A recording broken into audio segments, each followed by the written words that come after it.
Every morning, the countdown begins for the markets with meticulous research and analysis designed to help you capitalize on the trading day. Beaming live from the CNBC-TV18 Motilal Oswal studio.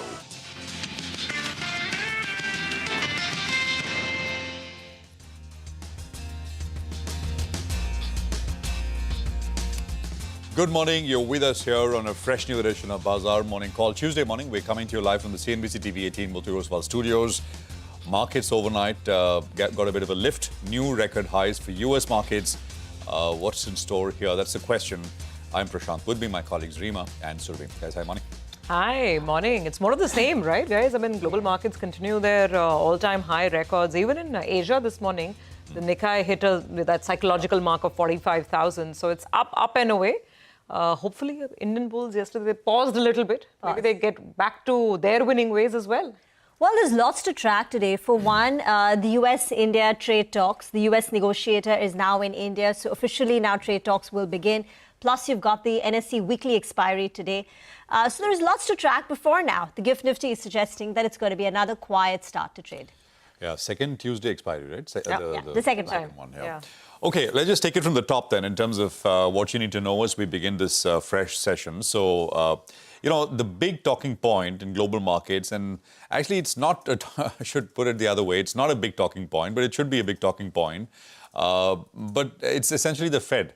The Fed will perhaps resume its interest rate cutting cycle this week, which is tomorrow night for us, and we'll react to it in terms of the decision, market reaction, etc. on Thursday morning. But that's the big one. And why do I say that's a big one? Because it's a very simple fact. If you go back and look at the last 20, 25 years, at the beginning of any interest rate hiking cycle or cutting cycle, the market pricing of what the Fed will do always underestimates what eventually plays out, both on the way up and on the way down as well. So we'll see. Many are saying this is different because, asset prices are at an all-time high. You actually don't need to cut in the first place. So will we get a big cycle in that sense? Now, both US bond yields and dollar index weaken into and on resumption of Fed rate cuts. So basically going into the start and, you basically get a bit of a pause in terms of both yields and the dollar index, and then they start to weaken again. By the way, the dollar index is down 10 basis points, 10 percentage points. There's 10% in 2025 so far. The 10-year is down 50 basis points since the highs it made in the month of May. So already, in terms of going into the Fed rate cuts, this has happened. And after a bit of a pause, at least that's what history suggests, it continues. This is important for no other reason except the fact that these are important for flows, and emerging market flows are something which I guess will be closely watched. Data overnight, I'll come to the here and now. So Empire Manufacturing Survey, much weaker than expected. We won't go to the details here, but maybe we can talk about this a little later. But much weaker, much weaker than what the consensus really expected. And that's the thing. As data starts to weaken, markets are essentially looking at these rate cuts to be able to look through all this noise. The Fed is easing and it's going to be an overall Goldilocks kind of environment. Equities ended much higher. Equities ended higher. So S&P about 0.5 higher. NASDAQ was up almost 1%. Actually, there was a bit of a move on Alphabet. I think Alphabet's now crossed $3 trillion in terms of market capitalization. 10-year was down 3 basis points. Dollar index about 97.35, about 1/3% lower. Gold prices, of course, now almost $3,700. And that's a clear beneficiary in terms of what's happening around the world. Risk aversion, monetary debasement, etc., everything kind of sort of all roads leading to gold and precious metals in that sense. You had Treasury Secretary Scott Bessent, U.S. Treasury Secretary, saying that U.S. has reached a framework agreement over the ownership of TikTok. That's a Chinese social media giant. Trump said he would speak with President Xi of China on Friday. Homilies like, very good relationship and we're going to work this out, etc. U.S. trade negotiators, by the way, are in India as well for a one-day round of talks. And I think we'll try and get you more details on this one as we go along. But, of course, over the last 2.5 weeks, we've seen this thaw in relations after tensions ran very, very high from both sides, actually mostly from the U.S. side, with a lot of ranting and raving. But I think all that has calmed down now, and this looks like, at least, we don't know the end point, but at least both sides are talking. There's one more interesting bit, right? Trump saying that companies shouldn't be forced to issue earnings on a quarterly basis. And this sets us up for a very nice debate, which I guess we can have as we go along. I'll just circle and tie in the levels here in terms of where we stand. After 8 days of an up move, as we said yesterday we had a bit of a pause. So the support now, 24,988 was the first one, 40 hourly exponential moving average. And then after that, 24,830. These are two numbers. Immediately is the 40 hourly and then 24,830. The Nifty Bank closed at the trend line that we've been highlighting, almost exactly at the trend line that we highlighted. Bank Nifty resistance on the way up is the 40-day exponential, which is 55,508. The second one is the 61.8% retracement, 55,175. And support, again, like the Nifty, is the 40 hourly, which is 54,622. So we've had a nice trending kind of not trending market, but we had a nice move, about 800 points worth. So the question, of course, is whether we can sort of resume immediately from here on, or there is a bit more in terms of a pause. I think the latter looks a little bit more likely, even though this is the big one with regards to the preeminent central bank restarting its rate-cutting cycle. GIFT Nifty will give you a quick sense of how we're likely to start, and we'll pick it up from there. 5 points lower on the GIFT Nifty. Surbhi. Yeah, the ByteDance negotiations are pretty interesting because there's a deadline tomorrow. Yeah. If they don't extend it, then TikTok shuts down in the US. But now they're saying they've reached this framework, and perhaps the ownership will have to be more US than Chinese for that entity as it exists in the US today. Well, we'll keep that on our radar, and we'll get to the India-US trade negotiations with Parikshit in just a bit as well. But first, let's kick it off with the equity call of the morning.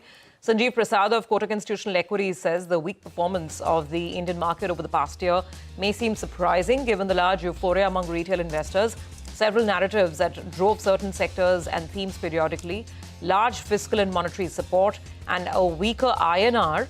However, he adds that it is less surprising when it is viewed against earnings and valuations. Sanjeev has been cautious for a long time, so continues to share that view. Matt Orton, Chief Market Strategist at Raymond James Investments, is with us now. Matt, good morning. Great to have you on the program. Let's start with the U.S. So rate cut. Everyone's saying 25 basis points is a given. Some are saying maybe it'll even be a 50. But let's face it, the data in the last couple of weeks has started looking weaker, whether it was the jobless claims number, whether it was the New York Empire State Manufacturing Survey that Prashant was talking about. So what are you going with, 25 basis or 50 basis points tomorrow? Hey, good morning, Surbhi. And I'm going with 25 basis points. It's pretty much the market consensus. I would be very surprised to see 50 basis points of a cut. Not because there isn't scope to have more of a jumbo cut. When you look at the deterioration of data and some of the revisions, some folks can argue that perhaps 50 basis points would be a catch-up play, as in we should have cut 25 basis points last time, and then we're going to cut 25 basis points now in September. But I don't necessarily think that's justified, because even though there's weakness that's percolating at the jobs level, when you look at the aggregate economy itself, GDP growth remains strong, corporate America remains strong, and inflation is still sticky. And so I think it would be very hard for Powell to get a consensus to move around 50 basis points. So what I think is most likely is you're going to see 25 basis points on Wednesday of this week. Hopefully we have a little bit more of a continued dovish tilt like we started to see at Jackson Hole. And even if the dots, which is the projection of all of the different Fed members, only broadcasts 2 cuts for 2025, I think Powell's going to be able to build consensus over the course of the next couple of months to move that to 3. So I expect to see a cut now in September, another cut in October, and another cut in December, which will bring us to 75 basis points. And that's definitely supporting equity markets right now. It is risk on. Matt, hi, good morning. So that's your roadmap for how rate cuts will play out. There's lots of excitement surrounding US and China. They seem to have reached a framework deal on TikTok. Trump and Xi likely to meet on Friday to discuss and hatch out greater parts of the detail, the trade deal. What are the implications of US-China? How are you reading it for emerging markets? And China's done very well. The Shanghai Composite is up 42% in the last 1 year. Yeah, it's a great point. China and really the Asia-Pacific emerging market complex has done very, very well this year. It's not just China. South Korea has done incredibly well. The Taiwanese market has done very, very well. And it's all on the back of artificial intelligence. And the Chinese market itself has been very bifurcated. The Chinese economy is not doing very well.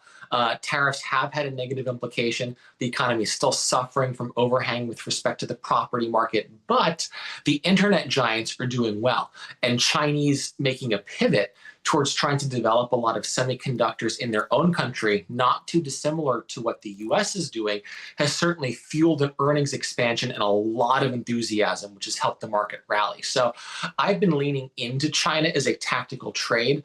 Longer term, I'm still skeptical about the durability of China, especially because you're not seeing great participation from a lot of the financial state-owned enterprises. The consumer is still not in a great place. So I would look, if you're looking at emerging market exposure, Asia Pac certainly is a good trade.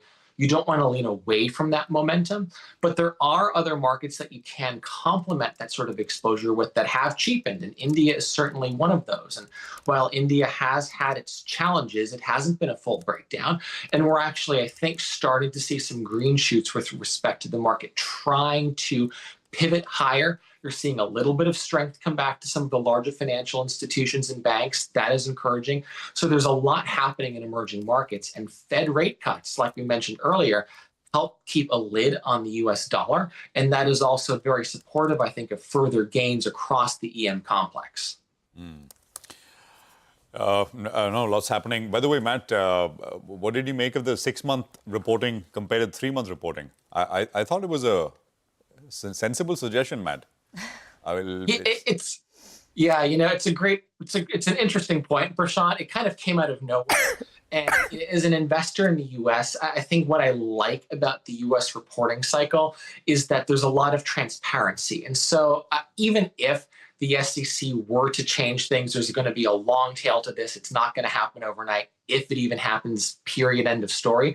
But when you've seen changes like this happen in Europe over the past decade, companies still report on a quarterly basis, or they're at least giving you top-line growth estimates. Management teams are giving you updates with respect to guidance. And I think the US has been unique with that respect to get that visibility. So as an investor, I do like seeing quarterly reporting cycles. It just helps stay on top of what is happening with respect to publicly traded companies. And if perhaps for longer term investors or maybe for startup or smaller companies, they pivot more to 6 months, I think that would be okay. But I'd be very surprised if there were any changes that you're actually going to see companies pivot to a 6-month reporting cycle instead of sticking on the 3-month that we're on right now. You know, I think the point that Matt makes, because the way it reads is it's optional. You know, you can have the option of doing 6 months. You don't have to do 3. I mean, it's not as if you can't do 3, but you can, if you want, you can only do 6. So yeah, the mandatory part of it moves to 6. But, you know, we have no such worries here, Matt. We have like an ongoing 365 days reporting season because there are mid-quarter updates, end-quarter updates, and there is the official quarterly report that goes out to the stock exchanges. So India just keeps reporting, on and on. Trump's logic was that China has a 50 to 100-year view on the management of a company, whereas we back, are running our companies on a quarterly basis. So not good, exclamation mark. I'm sure some of the companies will be very, very happy with that train of thought. Yeah. I can hear some of the Indian companies also saying that, this is a sensible. Interesting discussion. The only difference is that a lot of stuff in China is owned by the state. It's backed by the state. Yeah. So, it's in that sense, it's a lot of private capital, but also a lot of state capital. Very, very unlike the US in that sense. But it's an interesting discussion to have. Irrespective of this 10-year, 5-year, I mean, and there are many senior investment professionals here in India who I know back. I think even Jamie Dimon what's the once in the point? past I mean, monthly high-frequency data, weekly data, monthly data, quarterly data. So a lot of noise. It's a lot of noise. So there's the debate between noise and transparency, and there has to be a balancing act. Matt, great speaking with you today. Thank you so much for taking out the time. We look forward to the next one soon enough. And let's see if we get to that 25 basis points tomorrow, a day after from the Fed, as Matt is expecting. Well, that's the global setup. Let's quickly move on. I think we have our colleague Abhimanyu joining in because the other important big story here that we are tracking is the next steps in the India-US trade dialogue. Now, America's top trade negotiator, Brendan Lynch, has arrived in India. He'll be holding negotiations for the first time since the Trump administration imposed that 50% tariff on India. Abhimanyu, good morning. Good to have you in. So what's lined up? Are the talks starting today, tomorrow? How does it go? Well, a very good morning to you too. The talks, this is not the sixth round of negotiations yet. It's just a day-long talks which are slated to take place, and the Commerce Ministry had indicated that India is going to hold talks with the chief negotiator, Brendan Lynch, in New Delhi today. And the U.S. negotiator is here only for a day-long visit as part of ongoing talks. It's not a separate round of negotiations. The MEA is also engaged in talks. And previously, the sixth round of the BTA negotiations were scheduled for the last week of August, which had been postponed. So any further issues, any further course of action is likely to be decided in this visit itself. Also, this move comes when India is trying to expand its overall footprint as far as overall exports are concerned, and is also trying to hedge risks emanating from the global geopolitical uncertainty and the U.S. tariffs. So these talks, of course, would be very important from the point of view of not just fixing the timeline for the future round of talks with the United States, but also with respect to the issues, goods, services, and the areas of talks which are going to be decided as far as India's overall exports and trade is concerned. So meanwhile, India is also in talks with several geographies, several other countries for trade deals. So it remains to be seen what kind of negotiations would take place, what kind of talks would take place with the chief negotiator of the U.S. today in New Delhi. Okay, all right, Abhimanyu, thank you very much for that. Important developments there. And fingers crossed, hopefully, there can be some forward movement. And we'll come back to you for more updates. In the meantime, by the way, the White House trade advisor, Mr. Peter Navarro, he continues with his strong-worded speech on India trade and India's purchase of Russian oil. Take a look, listen in to Peter Navarro. Prime Minister Modi sent out a very conciliatory, nice, constructive tweet, whatever they do in India. And President Trump responded to that. We'll see that. This is how this works. But as a practical matter, we know that on the trade side, they have the highest tariffs of any major country. They have very high non-tariff barriers. We had to deal with that like we're dealing with every other country that does that. Use that money to buy Russian oil, and then the Russians use that to buy weapons, and then we as taxpayers have to pay more for the defense of Ukraine. And so how can that be? And watching Modi on a stage with China, which has been its longtime existential threat, and Putin, that was an interesting stretch. All right, that's Peter Navarro, still... They were all watching it, right? That the SCO summit. I don't think the White House has still been able to digest those visuals from China. That is what got the first over. Triggered it, yeah. We'll take a break. We're back 8:35. We'll have the management of Senco Gold. Just a lineup of things to come. So that's the first management of the program. So Senco Gold, nearly $3,700. What next? 9 o'clock, you'll have Kawaljeet Malik of Kotak Institutional Equities to discuss IT stocks. 9:20, Ashwini Agarwal of Demeter Advisors is our market master of the day. 9:35, NLC India will be with us on the opportunities in the rare earth minerals, commissioning of key projects and the possibility of its renewable arm going for an IPO, management of United Spirits for a special conversation at 9:45. And of course, it's Indianomics, whether India should continue with a 4% inflation target. Lata discusses this with economists Sajid Chinoy and Niranjan Radhakshan.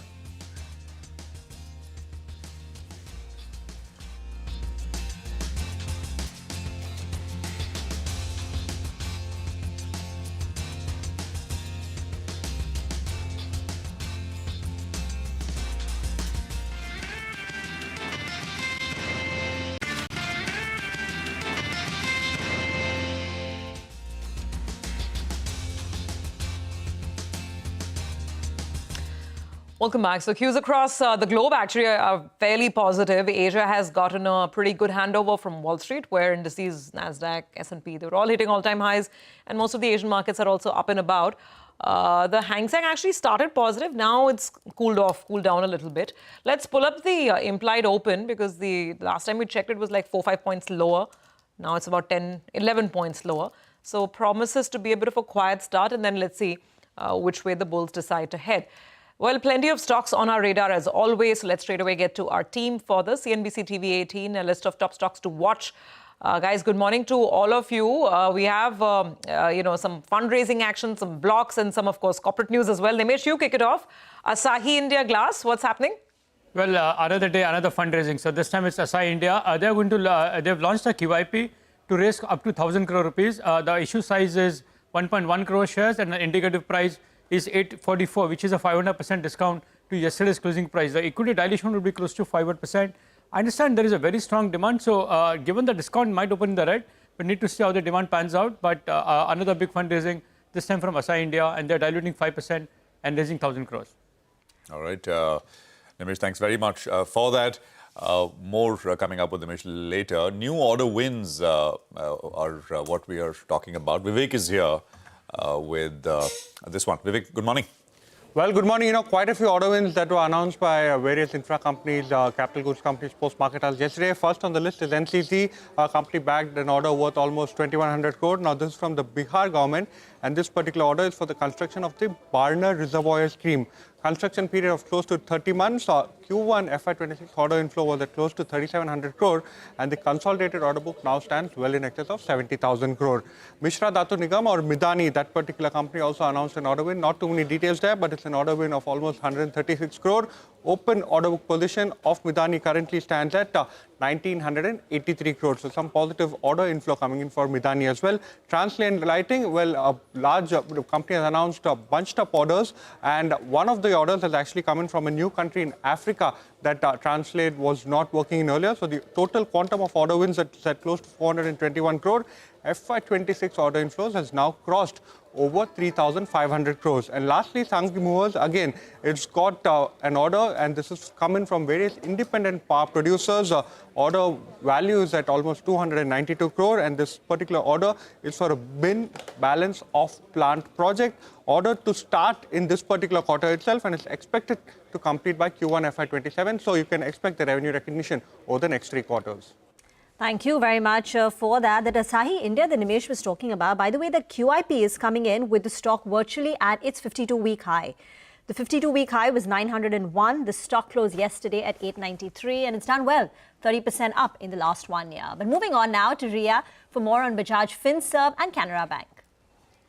Well, good morning. First, taking a look at Bajaj Finserv. Now, the subsidiary Bajaj Alliance General Insurance has won a rupees 374 crore dispute against the Maharashtra government. The Bombay High Court has held that the demand by the Maharashtra government is unsustainable for rupees 374 crores in an additional payout under the PM Fasal Bima Yojana, and they have quashed and set aside the letters from the Maharashtra State Administration seeking this additional payment of additional dues of rupees 374 crores. And further, they have also dismissed the PIL by farmers supporting the Maharashtra government orders for this additional payout. So big positive for Bajaj Finserv. Apart from this, Canara Bank to also be in focus. SEBI has issued its final observations on the IPO of Canara HSBC Life Insurance. They've received SEBI's go-ahead for the IPO prospectus, and this offer comprises of an OFS of up to 23.75 crore shares with a face value of rupees 10 each. And apart from this, Canara Robeco AMC has also received an IPO nod from SEBI to launch a 4.98 crore IPO, which is also entirely via an OFS. So positive news for this one as well. Okay, more IPOs, and this one is going to be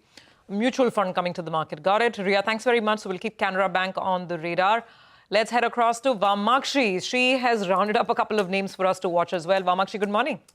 Good morning, Surbhi. Let me first start off with Zydus Life Sciences. The company's arm, Zyvet Animal Health, has launched its first FDA-approved generic treatment for canine urinary incontinence. Now, they've also launched affordable furosemide tablets for managing congestive heart failure and chronic fluid retention in both dogs and cats. So, 2 approvals coming their way. They've launched, the products, and therefore bodes well for the company, going with the green for Zydus Life Sciences. Ircon is the next counter I'm watching out for. 100 megawatt plant capacity of Ircon Renewable Power, which is a 76% JV, has been successfully commissioned, and with that, the total cumulative capacity goes up to 400 megawatts. Lastly, take a look at Thyrocare as well, going with the green for this counter. Thyrocare's ultimate holding company, API Holdings, has proposed issuing NCDs worth almost 1,700 crores.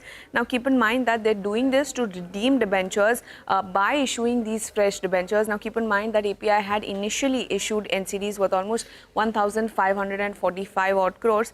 And in order to secure those debentures, Docon Technologies, who is the promoter of the company, had pledged its entire 71.6% holding in Thyrocare to secure the existing debentures. Now, after these new debentures are issued,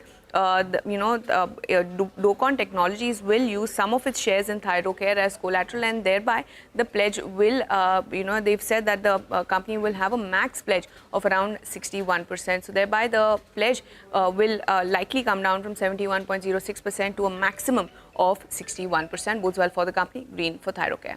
Okay, all right. Got it, Vamakshi. Thanks very much. Let's quickly recap our list of stocks to watch. The ones with the positive news flow this morning: NCC, Mishra Dhatu, Transrail, Lighting, Sangzi Movers. All of these companies have gotten orders. So there's Bajaj Finserv, Canara Bank, Zydus Life, Ircon, as well as Thyrocare. Asahi India Glass is the only stock with negative news flow, in the sense that they're looking at some fundraising, so maybe some pressure coming in the opening hours. Well, that's the list of stocks to watch today. Let's talk about what's happening in commodities. We have Manisha joining in with the latest. Manisha, good morning. It's all eyes on the Fed, of course, of the next 24 to 36 hours. What's the latest?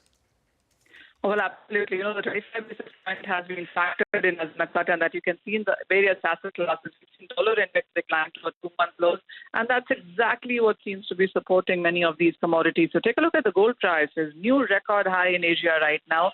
$36.87 an ounce is an all-time high till time. And with that, gold prices have gained up by 40% in this year. Silver continues to surge as well, a new 14-year highs in the international markets and all-time highs in the Indian markets. It has been good going for the energy markets overnight as well. You have crude oil prices holding on to its gains with supply disruptions risks as Ukraine strikes on Russia's energy infrastructure. Also, U.S. is mounting pressure on the buyers of Russian crude, urging Europe to also stop buying crude and put sanctions on the Russian crude oil buyers. So there's plenty happening there, and that is keeping the crude oil prices in the positive as well. I also want to talk about the industrial metals, because you have seen good gains here too. With the expectation of U.S. Fed rate cut, decline in U.S. dollar, supply concerns for many of these metals is what is weaving its way into the prices, with copper trading at around 2-month highs. You have aluminum and zinc trading at a 6-month highs as well. Platinum prices trading at a 1-month highs too. So almost everything in commodities, whether it's precious, energy, industrial metals, are trading much in positive ahead of that Fed meeting announcement. Okay, gold continues to make record highs in Indian rupees. It's 1.12 lakh now for 10 grams gold. That's steep. Thank you, Manisha, for that. But now it's over to Sudarshan for the brokerage call of the day.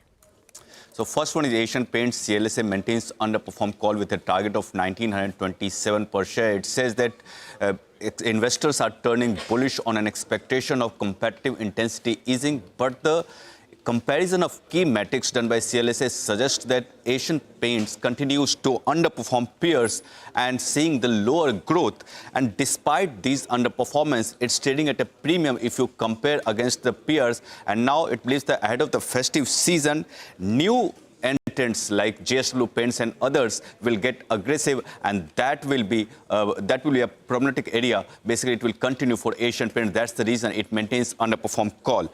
On cement, HSBC has come out with a note. It's saying that consolidation has increased further, with now top 4 companies holding market share of almost 57%, and it sees FY26 as peak of capacity additions in the current cycle. It prefers Ultratech, and target here is raised to 15,410, has upgraded Ambuja to buy and target increased to 700, upgrade Shree Cement to hold and target here is 32,200, and maintains buy call on Dalmia Bharat with a target of rupees 2,900. Okay, so a lot of positive calls coming in on cement names. Got it, sir. Thanks very much for that. We'll take a quick break on that note. Up next, Parag Thakkar of Fort Capital will join in. We'll get to some fundamental stock ideas.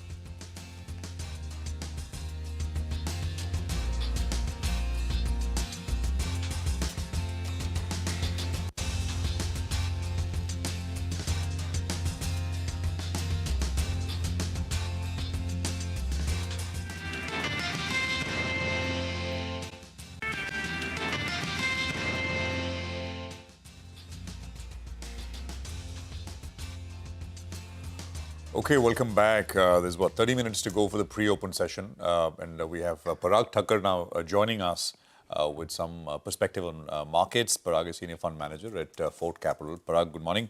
Good to have you back on the program. Broader markets will come to in a bit, but I thought maybe just we'll start warm up with a few individual sharpshooters yesterday. Anantraj, Parag went up sharply. This data center business, of course, I mean, the stock's done very well on exactly the data center opportunity over the last couple of years. Now, of course, the new one is this tax exemption, etc. What did you make of it, and Anantraj or any other in the space? No, so data center seems to be a very interesting opportunity. So Anantraj, just to be a disclaimer, we also have some small quantity in the portfolio. The company was reducing debt. They have large parcels of land, and now they are putting it into a good use by building up data centers at a lower cost than other players. So that was a good point. In order to play data centers, in my view, I think both Reliance Group, Adani Group, everybody is in L&T, in fact, and L&T is also of a large holding. Reliance is also a large holding. They are also investing big behind data centers. So I would say that the theme is still emerging. On the cap good side, you can say that Cummins, ABB, Siemens will be the beneficiaries of the data center boom. But there we are restricted by the valuation constraint. Otherwise, definitely that would also make sense. Siemens Energy is one stock which we have in the portfolio. But I would say that Reliance will be the big name through which we would like to play this entire new energy theme. Parag, it's interesting you say that. Let's pull up a longer chart of Anantraj as well. Yesterday, of course, Anantraj got really excited. There are also reports indicating that that real estate developers will have some added incentives, perhaps, for setting up data centers. That is this year, that is year to date. But of course, yesterday was a big move, about 10% higher. Basically, it's gone up from $100 to $600 in 3 years. In 3 years, yeah, longer term time horizon. But Parag, hearing you, it's very clear that you are not looking at playing this through a real estate kind of a way, right? So I just want to get that out of the way for viewers who might have seen Anantraj rally yesterday. And there are a lot of other real estate developers who are talking data centers. Lodha has signed up big time with the Maharashtra government in Palava, right? We heard Prestige talk about it as well. So a lot of companies, real estate companies, may look at setting up data centers. But you seem to be indicating that's not the best way to play it. Is that right? No, I was not saying that. I am saying that Reliance and L&Ts of the world, and of course Adani's of the world, are going to become very big players in this space. So I am playing it through Reliance or L&T, I would say. Both are 5%, more than 5% weight in our portfolio, just to put as a disclaimer.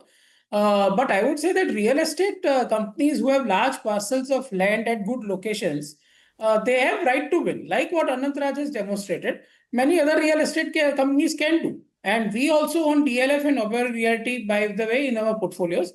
So I'm not negative on real estate space. I'm just saying that I would like to play this particular theme of data center right now through Reliance kind of a name. Where from valuation perspective at 19 lakh crore market cap also, it makes huge sense given the huge cash flow in Jio, value unlocking in Jio and retail both. And of course, refining margins in the near term are also improving. I think those are some of the picks, by the way. I think we'll have one of our colleagues put up the Jefferies note on data centers. The Jefferies note today is also talking about playing it through some larger entities like Reliance, like a Bharti, and I think even they're talking about Adani. So we will get that note up, very similar to what Parag is saying. Okay, rail stocks yesterday were all higher. Just sort of, revising yesterday's, what by the end of it looked up. Not sure, Rides and Ircon and anything you like there? Kernex, Titagarh? No, so basically, I have not focused on railway opportunity as such. Defense, we own HAL in our portfolios.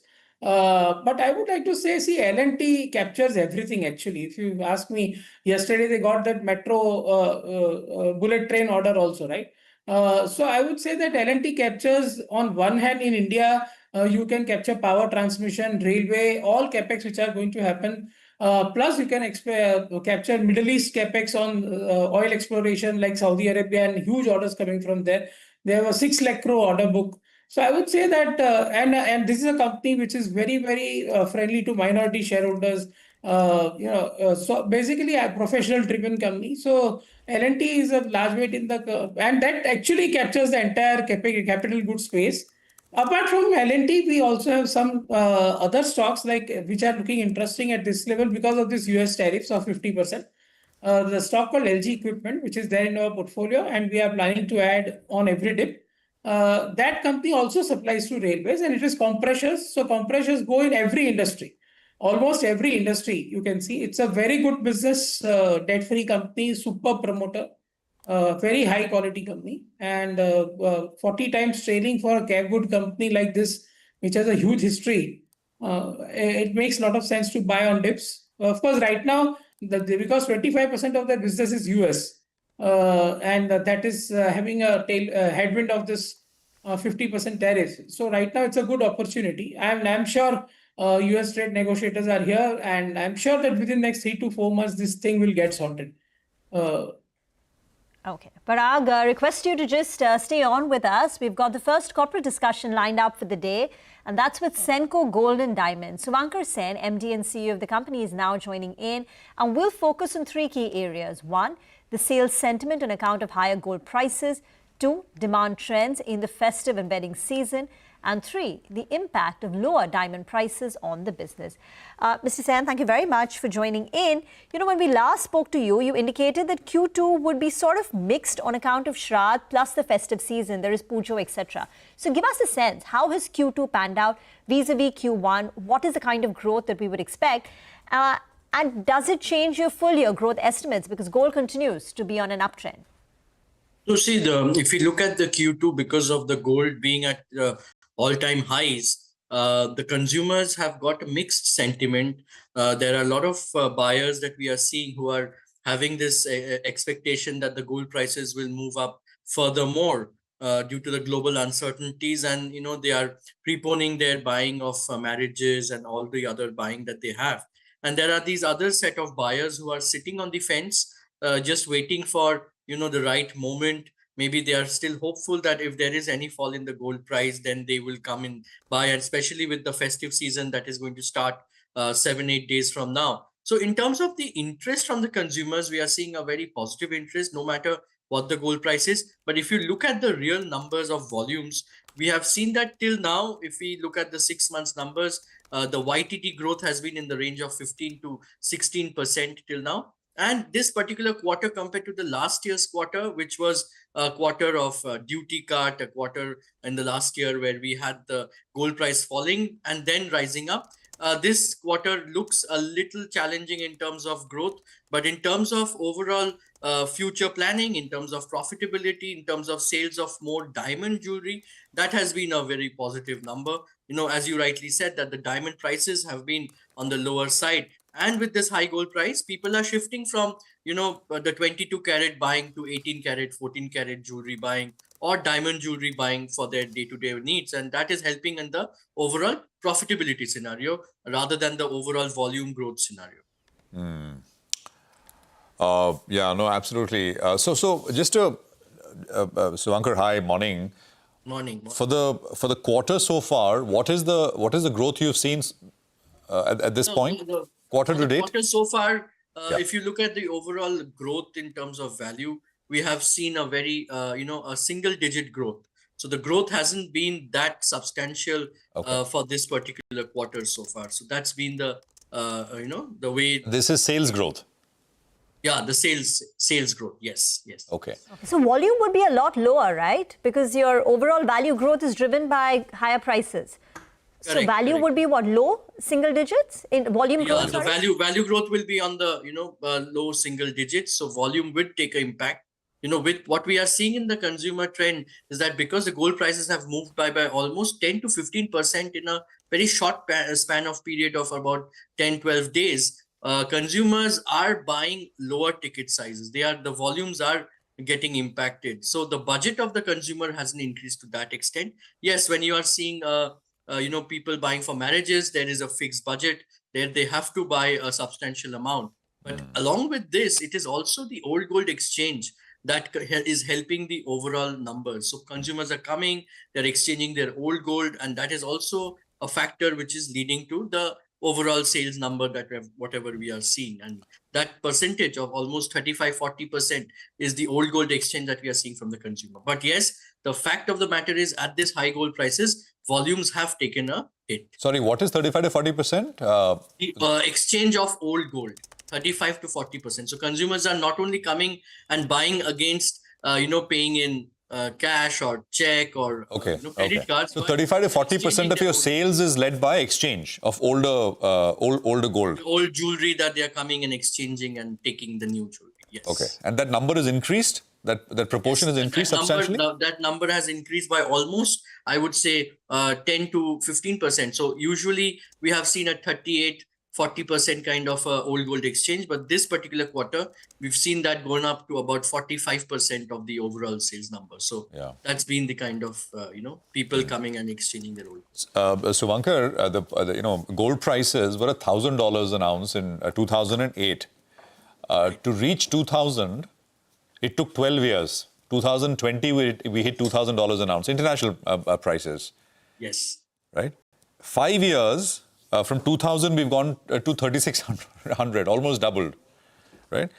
First doubling took 12 years. The second one is 5. I mean, this is, it's obviously, affordability is not going up at the same rate from a gold perspective. So is this a real hurdle now? I mean, the pace of the increase, you're almost 3,700 today.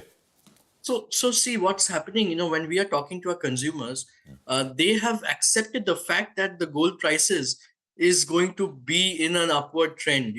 The fact that gold is one of the assets that is to be bought into, especially during global uncertainties, and the prices will keep moving up is a reality and a fact that the consumers have bought into. So that is something they've accepted. Now it's only a matter of time that as per their ability to buy and how much is their budget that they are buying. So we are seeing that, yes, there will be lesser and lesser quantities of gold that will be sold. But at the same time, what initiatives that I think as a company and a brand we are taking is that we are reaching out to more and more customers. So I think that the curiosity and the need to buy gold also has kind of cut through across various people. So people have realized that, yes, this is something that you should buy also. So the young generation is also getting a little interested, and especially with the 18-karat jewelry, then government's rule of 9-karat hallmarking, it is only making the things more affordable. So this is how one has to look at it. So it will not be in terms of only volumes that we need to look at it,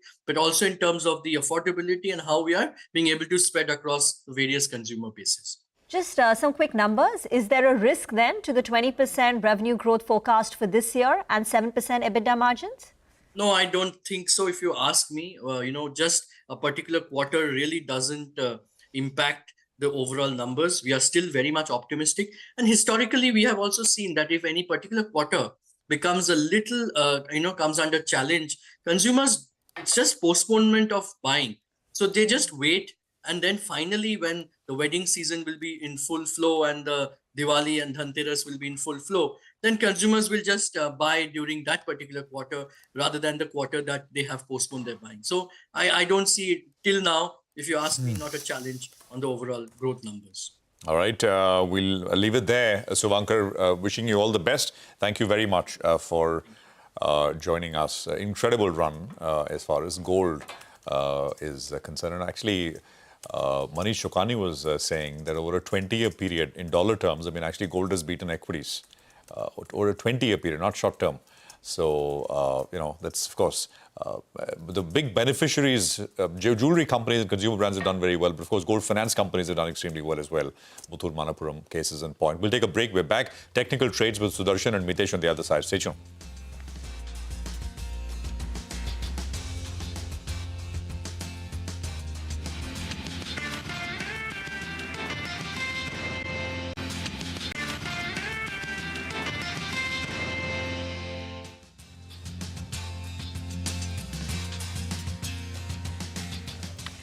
Welcome back. We did see some mild profit booking yesterday. The Nifty snapped its winning streak, 8-day winning streak, but we still managed to defend the 25,000 psychological level on the Nifty. There were lots of individual big movers on the mid-cap end. So let's find out what the delivery stats looked like yesterday. Harmis is now joining in with the numbers. Harmis. Good morning, Reema. And of course, the theme of yesterday's session, of course, were railway stocks. We spoke about it during closing as well. RailTel, RVNL, IRCON, all of them doing very well. But RailTel stands out simply because the volumes yesterday were the highest in 3 months. And the last 5 sessions is when the stock has been reporting order wins on a consistent basis, after which we have seen some increased trading activity. And yesterday's session saw 2 crore shares change hands. 20-day average is just around 20 lakh shares. The day before as well, last Friday's session saw over 50 lakh shares being traded, and yesterday's trade saw over 21 lakh shares marked for delivery. So the 20-day average was also equivalent to yesterday's delivery volumes, and compared to that 20-day average of 3.8 lakh shares, the stock after yesterday's move has broken above its 100-day moving average of 380, but still remains almost 35% below its 52-week high. Northern Arc was another mover, of course, on the back of that positive brokerage note that came in from DAM Capital. It was the biggest single day gain since June. Volumes were the highest in 2 months. Close to 50 lakh shares change hands, 20-day average of around 6.5 lakh, and almost 19 lakh shares marked for delivery compared to a 20-day average of close to 3.5 lakh. But courtesy of that 8% move yesterday, the stock just about managed to close above its IPO price of 263. Now, MobiKwik was an interesting one yesterday because until 11:30, the stock was meandering in a range, and then it saw a very sharp spike post 11:30 close to noon, and it recovered more than 10% from its intraday lows to end with gains of over 6%, and the stock is now almost 100 rupees higher than its 52-week low, which was around 219, 220. And last Friday was the first instance in September where less than 1 crore shares were traded on a daily basis. And although yesterday's session was back to that trend, 1.3 crore shares were traded, but below the 20-day average of 1.5 crore, and delivery volumes as well, 24.5 lakh shares were higher than the 20-day average of around 17.5 lakh shares, but lower than the September average of around 32 lakh shares. Even on yesterday's session, the total volumes were lower than the September average of close to 3 crore shares. So that's MobiKwik. And lastly, KRBL, the news-driven underperformer yesterday, biggest intraday fall in 3 years, over 1 crore shares changing hands, 20-day average of just 8 lakh shares, close to 30 lakh mark for delivery compared to a 20-day average of close to 3 lakh shares. Is broken below its 50 DMA. The 100 DMA lies at 384. The low yesterday was 387, so at very crucial levels is KRBL. Okay, all right. So plenty of movers and shakers, and we're going to keep them on the radar. Definitely KRBL. Thanks for those important levels to keep in mind, Hormaz. With that, let's move on. GSPL is going to be in focus as well. There's a shareholders meeting coming up. I think it's tomorrow to consider a scheme of amalgamation between this and other companies. Sonal is here with more details. Sonal, hi, morning. Good morning. Well, yes, the stock remains in focus. Remember, back in September, these companies had announced an amalgamation, GSPC, the parent company, Gujarat Gas and GSPL, to simplify the structure. Now, tomorrow on 17th of September, they have a meeting with the shareholders to approve this amalgamation.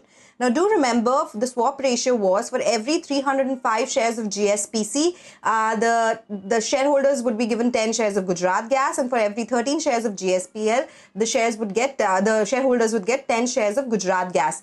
If we go by the swap ratio and do the workings, it suggests that GSPL at current levels still has a premium of 7%, and it is an upside that can be seen on that particular stock as well. So watch out for that one. Maybe till the time we get an approval, they could cover those, they could see that jump coming up as well. So just wanted to highlight that GSPL will be in focus because there could be some premium to current levels as we speak. Okay, all right. Good to have that on the radar as well. Thanks for that, Sonal.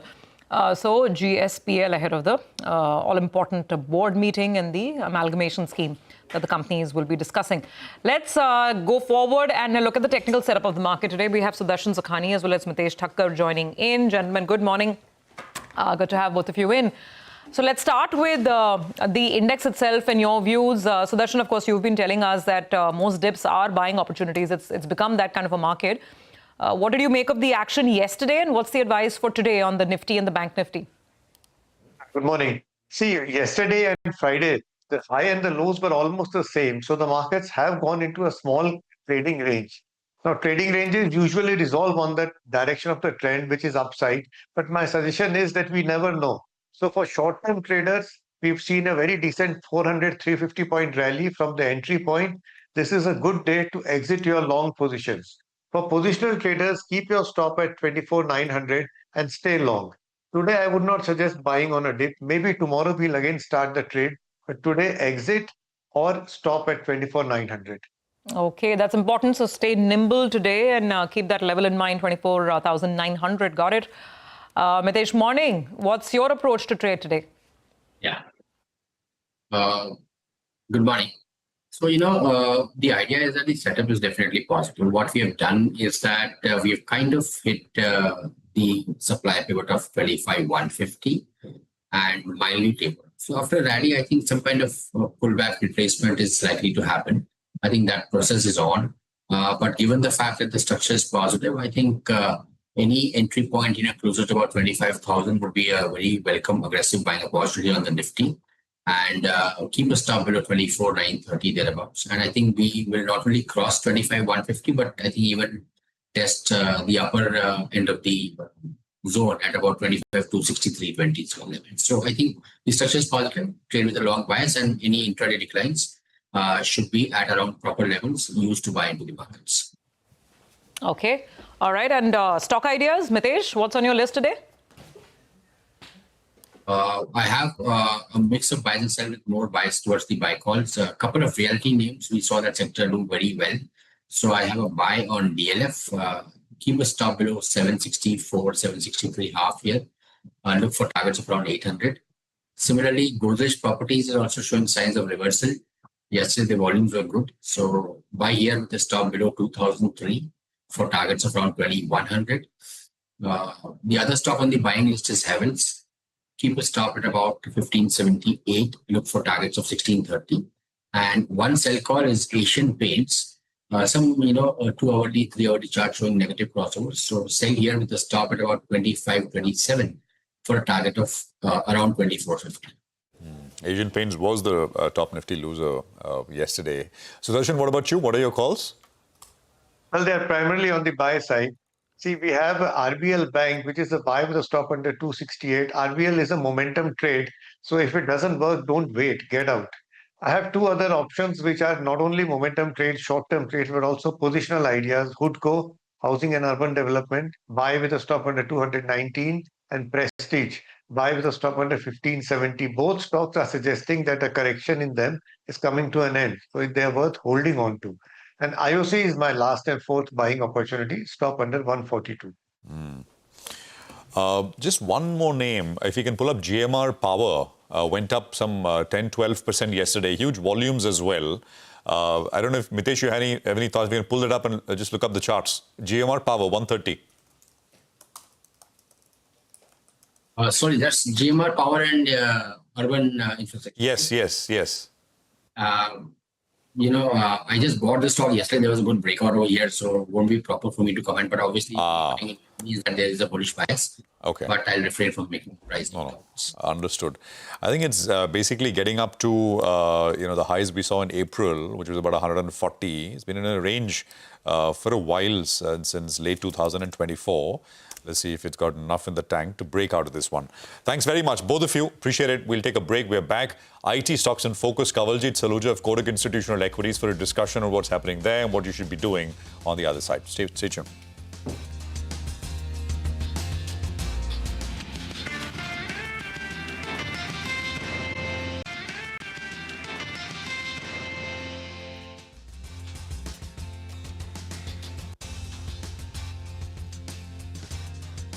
Okay, welcome back. We've got, 4 minutes to market open, pre-open that is.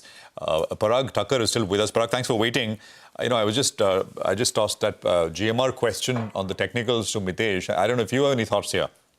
No, I don't own the stock, so I would refrain from. But one thing which you are discussing with Senco Gold, I would say that one of the large holdings of our portfolio is City Union Bank, and which we have around 4.5% portfolio, and we don't recommend it because And every viewer of you would be requested to take financial advisors' help.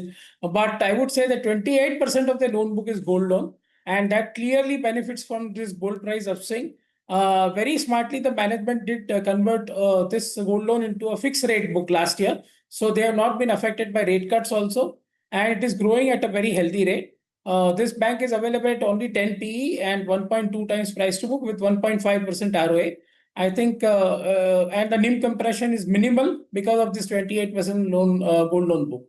So I would say that this is an indirect beneficiary of what we heard from Senco Gold. You know, you had names like SBI card, which went up 5-6%, Parag. Heard anything here?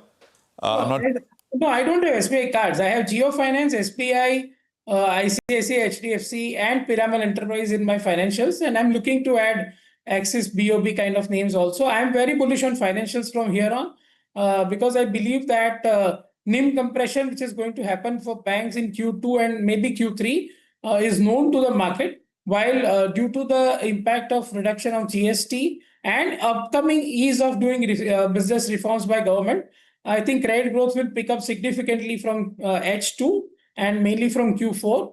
And the NIM compression thing is known, and NIM will also, turn from Q3, Q4, depending upon the deposit repricing. So I would say that starting from Geo Finance and many other banks, as I told you, SBI looks very, very attractive.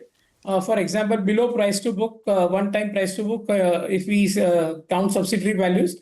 So I would say that Bank of Baroda, for example, again, trailing book value is 296, current stock price 239.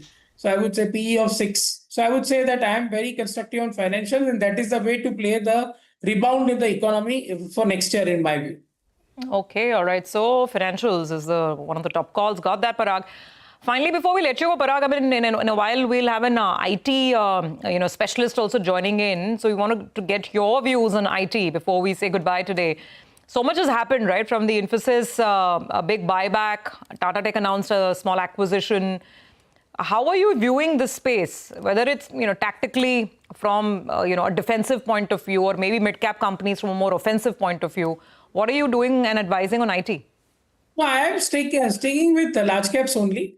And I'm equal weight, moderate weight in the portfolio, with Infosys being the largest weight. And I'm taking this as of course, you will hear it from Kawaljeet, he is the specialist.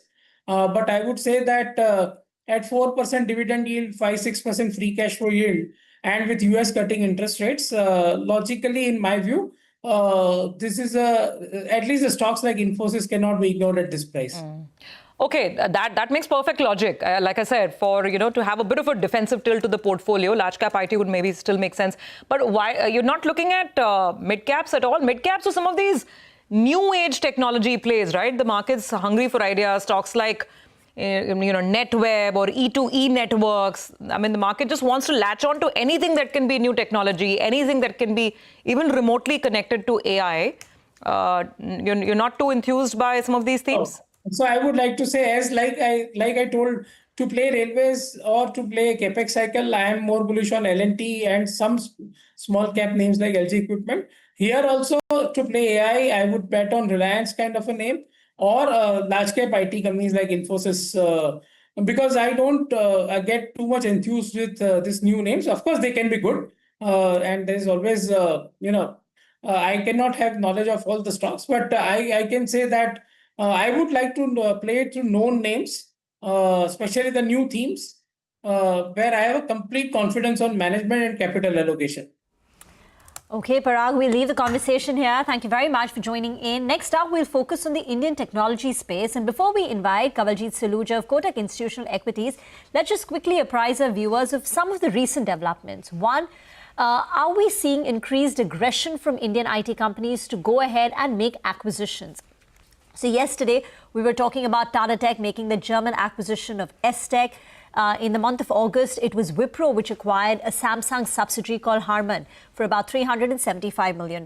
So at a time when growth is slowing down, will Indian IT companies buy their way through growth? Secondly, we also saw that buyback announcement from Infosys, a large one, the largest ever on record, 18,000 crore at a price of 1,800 rupees. Thirdly, US tech continues to remain fired up. Last week, we had Oracle, which fired its bazooka and that big guidance on cloud infrastructure revenues for 2030. Yesterday, Alphabet hit $3 trillion in terms of market capitalization. Nasdaq has seen its 26th record close for the year. Nasdaq is up 20% year to date, while Indian IT index is down close to about 17%.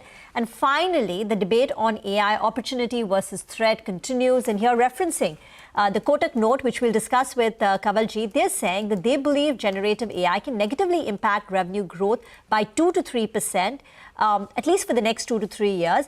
After that, there will be opportunity, but first there will be a deflationary impact and then the expansion. So on that note, let me invite Kawaljeet Saluja, Head of Research at Kotak Institutional Equities, on the show now. Thank you very much for joining in. First, give us your top-down view on Indian IT. Well, the Indian IT right now is in the slow growth lane. There are three factors impacting the growth rate. Macro is something which is impacting the growth rate by around 200 to 250 basis points. You have captive shifts, which is impacting the industry growth rate by around 100 to 125 basis points. And then there is a generative AI impact as well in fiscal 2026, which can impact the industry growth rate, in our view, by around 100 to 150 basis points. And that's something which will accelerate in FY 2027. Now, as we move into FY27, our base case is that the macro headwinds kind of reduce. So that helps the industry growth rate by around 250 basis points. And the hit on the growth rate because of captive shift also reduces somewhat as such. Now, offsetting that, there is some incremental impact from generative AI deflationary impact. But what you would have is a net result in which basically the growth rates in FY 2027 improves here. Now, this hit of generative AI would be higher for incumbents as compared to challengers. When taking valuations as well as the overall growth scenario into consideration and the acceleration that we see in FY27, our top bets on the sector are Infosys, Tech Mahindra, Coforge, and Hexaware. So on Infosys, for the buyback, would you recommend subscribe? It's at 1800 and your own target price is at 1850 on Infosys. I'm restricted by compliance to comment on the buyback. Kawaljeet, hi, morning. Great to have you in. So, slightly more medium-term question.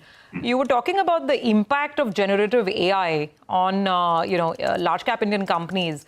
So, is there a rough number or a range to this? I mean, how do we quantify the impact, if at all, over how many quarters?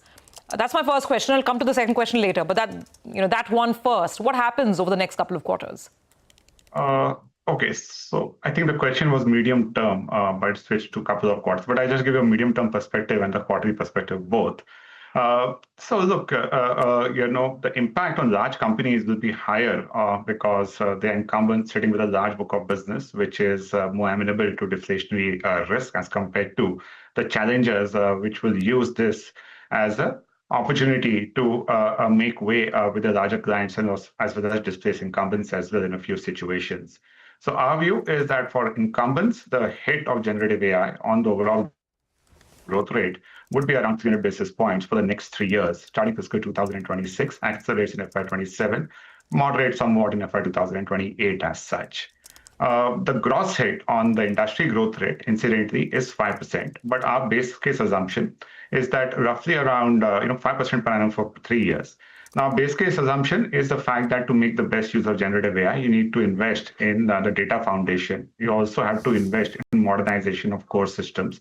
And that's something which will be accelerated. So which is where the net impact of 200 to 300 basis points at the industry level and approximately assume 300 basis points for the incumbents or the large companies as such. Specifically for the next 2 quarters, if that was the intent, then next 2 quarters will be held hostage to what happens on the macro here.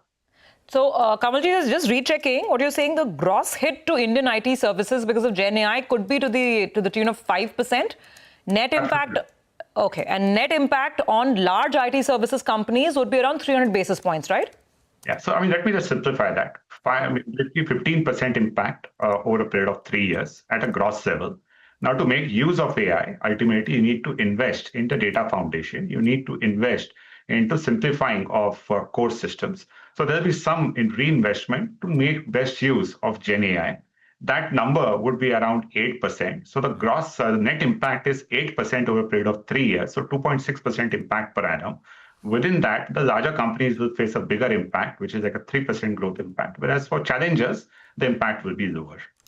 Okay. Gross impact of 15% over 3 years, net impact of 8% over the next 3 years. Got that. On a per annum basis, 2.6, yeah. Got it. Aljit, I have a morning, Prashant here. Good to see you on the show. I have a slightly non-IT services question. You talk to pretty much all large foreign investors, right, who invest here. Have you, and it's just something that I thought about, and maybe I don't know if it's come to your mind as well. The big sort of, in that sense, apex technology of our times is AI, clearly, as you guys have been talking about as well. And there's been you can call it a chase, a craze, whatever you want to, it depends on who you ask, for these themes, to get exposure to these themes in different markets. And you don't have that here very much, right? A pure kind of play in that sense, at least at a core foundational level. I don't know if you've thought about this question, Kawalji. Any thoughts? Prashant, how many names are there globally in US, barring the 5 magnificent names? Actually, it's max 7, but there are like 4 or 5. How many names do you have exposure to? You look at Salesforce, right? The stock has barely moved in the last 5 years. That's one company which everyone thinks will be impacted by Gen AI. There are a whole host of software companies which have barely moved. So at the end of the day, the innovators are and the companies that are reaping the benefits are just a handful globally here. So of course, no, I mean, Kawalji, there are companies in pretty much every geography. Japan has. I mean, I'm talking about the guys who are creating foundational models, but offshoots. I mean, one layer removed. Taiwan, of course, clearly. China, Tencent, Alibaba. I mean, you can call them clearly AI kind of names. You got US, of course, as you said. So. Yeah, I mean, you have, I'm talking about market-specific kind of exposure. What happens is that in AI, normally the benefits basically are accruing at the semiconductor and the hardware level. If you look at the benefits at the software and the services level, it's been negligible, and which is what the point I was making. That, if you look at the Indian IT sector, it's more software and services. And both those segments have been impacted, or at least in the minds of investors, both those segments will be impacted by Gen AI. So to that extent, the direct exposure will be just maybe a handful of companies in India. In terms of capital allocation from here, Kawalji, we keep having this debate, and whether they should. Infi, for example, had a small stake in OpenAI. They put some money in many years ago. I mean, or maybe if you can go out, because they are cash-rich companies and they're still throwing cash machines in that sense, right? So are they? Can they? And in your interaction with corporates, management teams, does this come up as a way to leapfrog? Look, I think if the question is indirectly hinting at why do buybacks and... No. Buybacks are great. I'm just saying, even after buyback, there's a lot of cash remaining. Absolutely. Yeah. So if look, these are services companies, right? If you're talking about the listed services names, these are services companies. They are competing with the likes of Accenture and a whole host of other companies. And I don't need to say, look at Accenture as well, right? What's happened to the stock, because it's considered to be an AI impacted company or AI loser in a way. So to that extent, there's only that much you can do. I mean, these companies can, of course, use Gen AI as an offensive strategy, which is what each of these companies are going to do. Basically, they're going to use Gen AI in a way that reduces the deflationary impact, which is what is also a base case assumption. But at the end of the day, the reality is that for the large IT services companies, there'll be an impact. Now, for the challengers, they're going to use this in an offensive way, try to get into clients, basically demonstrate their skill sets, displace incumbents, and become larger. I think that's the natural part of IT services evolution, what we have seen in the last 30 to 40 years, and that's something which will continue to the future as well. Okay, a great conversation, Kawalji. I'm just reiterating your top picks would be Infosys, TCS, Tech Mahindra, and the larger names, and Coforge and Hexaware, right? Infosys, Tech Mahindra, Coforge, Hexaware. Okay. top 4 ideas from Kotak. Thank you very much for joining in. Great conversation. Probably have a longer one on this. Can go on and on, right? The Indian IT sector at crossroads and how it's navigating the Gen AI challenge. Well, we are at about 9:10, so let's quickly take stock of the market once again. It's absolutely quiet and flat, 4 points up on the Nifty. That's it. Sudarshan's back with us for the 9:10 call. Sudarshan, which stock? It's Hutco. Buy Hutco with a stop under 219. Okay, and Mitesh, what about you? I'll go with the buy on DLF for targets of around 8. Got that. Let's go across now to Nimesh for the standout brokerage report of the day. Nimesh. Hi, Rima. So today's standout is in logistics sector. Initiating report from JP Morgan, and they believe they have actually preference towards the fast-growing B2B, B2C e-com business as well as the oil and gas segment. And hence, their top bets are delivery and Aegis Logistics. That's the top pick for them. In fact, they believe that India's B2C e-com market is going to outpace the industry by 16% CAGR till FY30. Now, coming to individual stocks, as I said, the top pick is delivery, overweight with a target price of 575. And they are forecasting a 58% EBITDA CAGR between FY25 to FY28 for delivery. So that's a big name. The second stock is Aegis Logistics. They are overweight there as well. Target price of 895.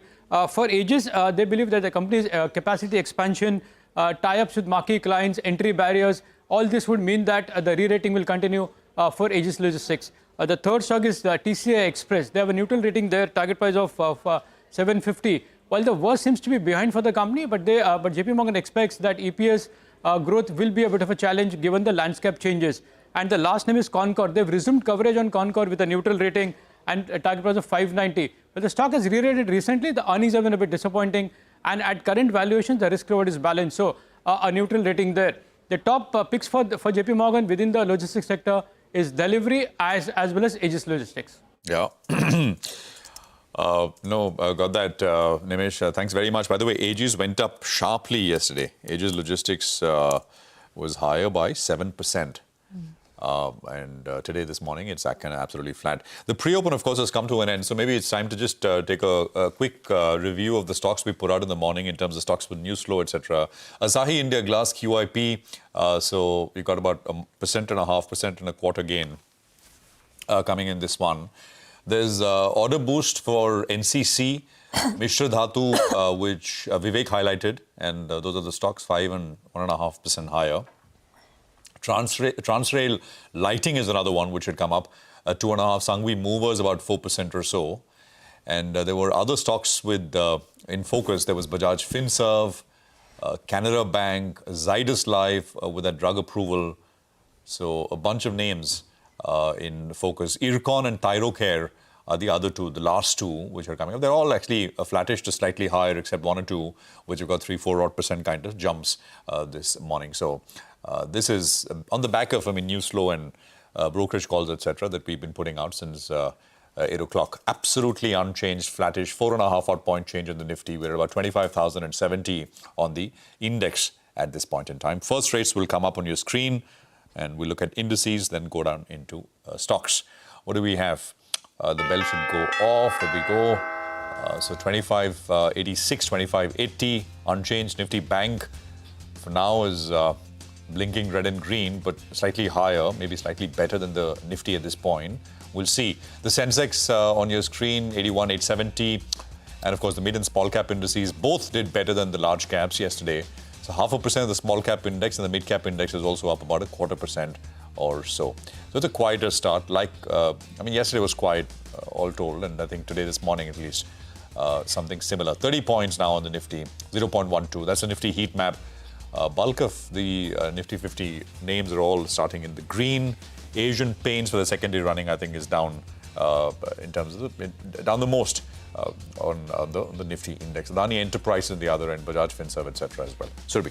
Okay, very, very quiet. Adani Enterprises is in news. It's received a sizable order, over 4,000 crores, for setting up a ropeway project in, I think, at Kedarnath and Sonprayag. That stock's up about 1%. M&M, Hero, some of the auto names are coming back. They took a couple of days of a breather. Right now, there's buying of about 1% on Mahindra & Mahindra, and Hero is up a little over 0.5%. L&T, 0.5% higher. There is Adani Ports, which is managing to flash a little bit of green as well. NTPC and Power Grid from the PSU power space looking okay, but then it just completely quietens down. On the lower side, you've got a couple of large names like HDFC Bank and ICICI Bank, flat to negative. Lever is at the flat line. Asian Paints, Titan, Nestle. So it's a bit of a down day for a lot of consumer stocks. Eternal also lower by about 0.2% at this point in time. Nothing is falling too much. Nothing is rising too much. So it's that kind of a market. Nifty is very, very flat at this point, 22 higher.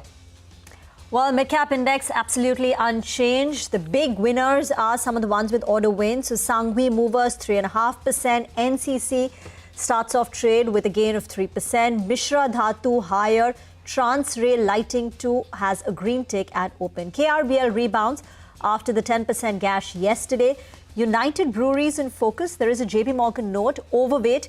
They say the stock has corrected 10% in the past 2 months while the Nifty has been flat, and it offers a good entry opportunity. So they've got a target price of 2,050 on United Breweries, and that stock opens up in the green.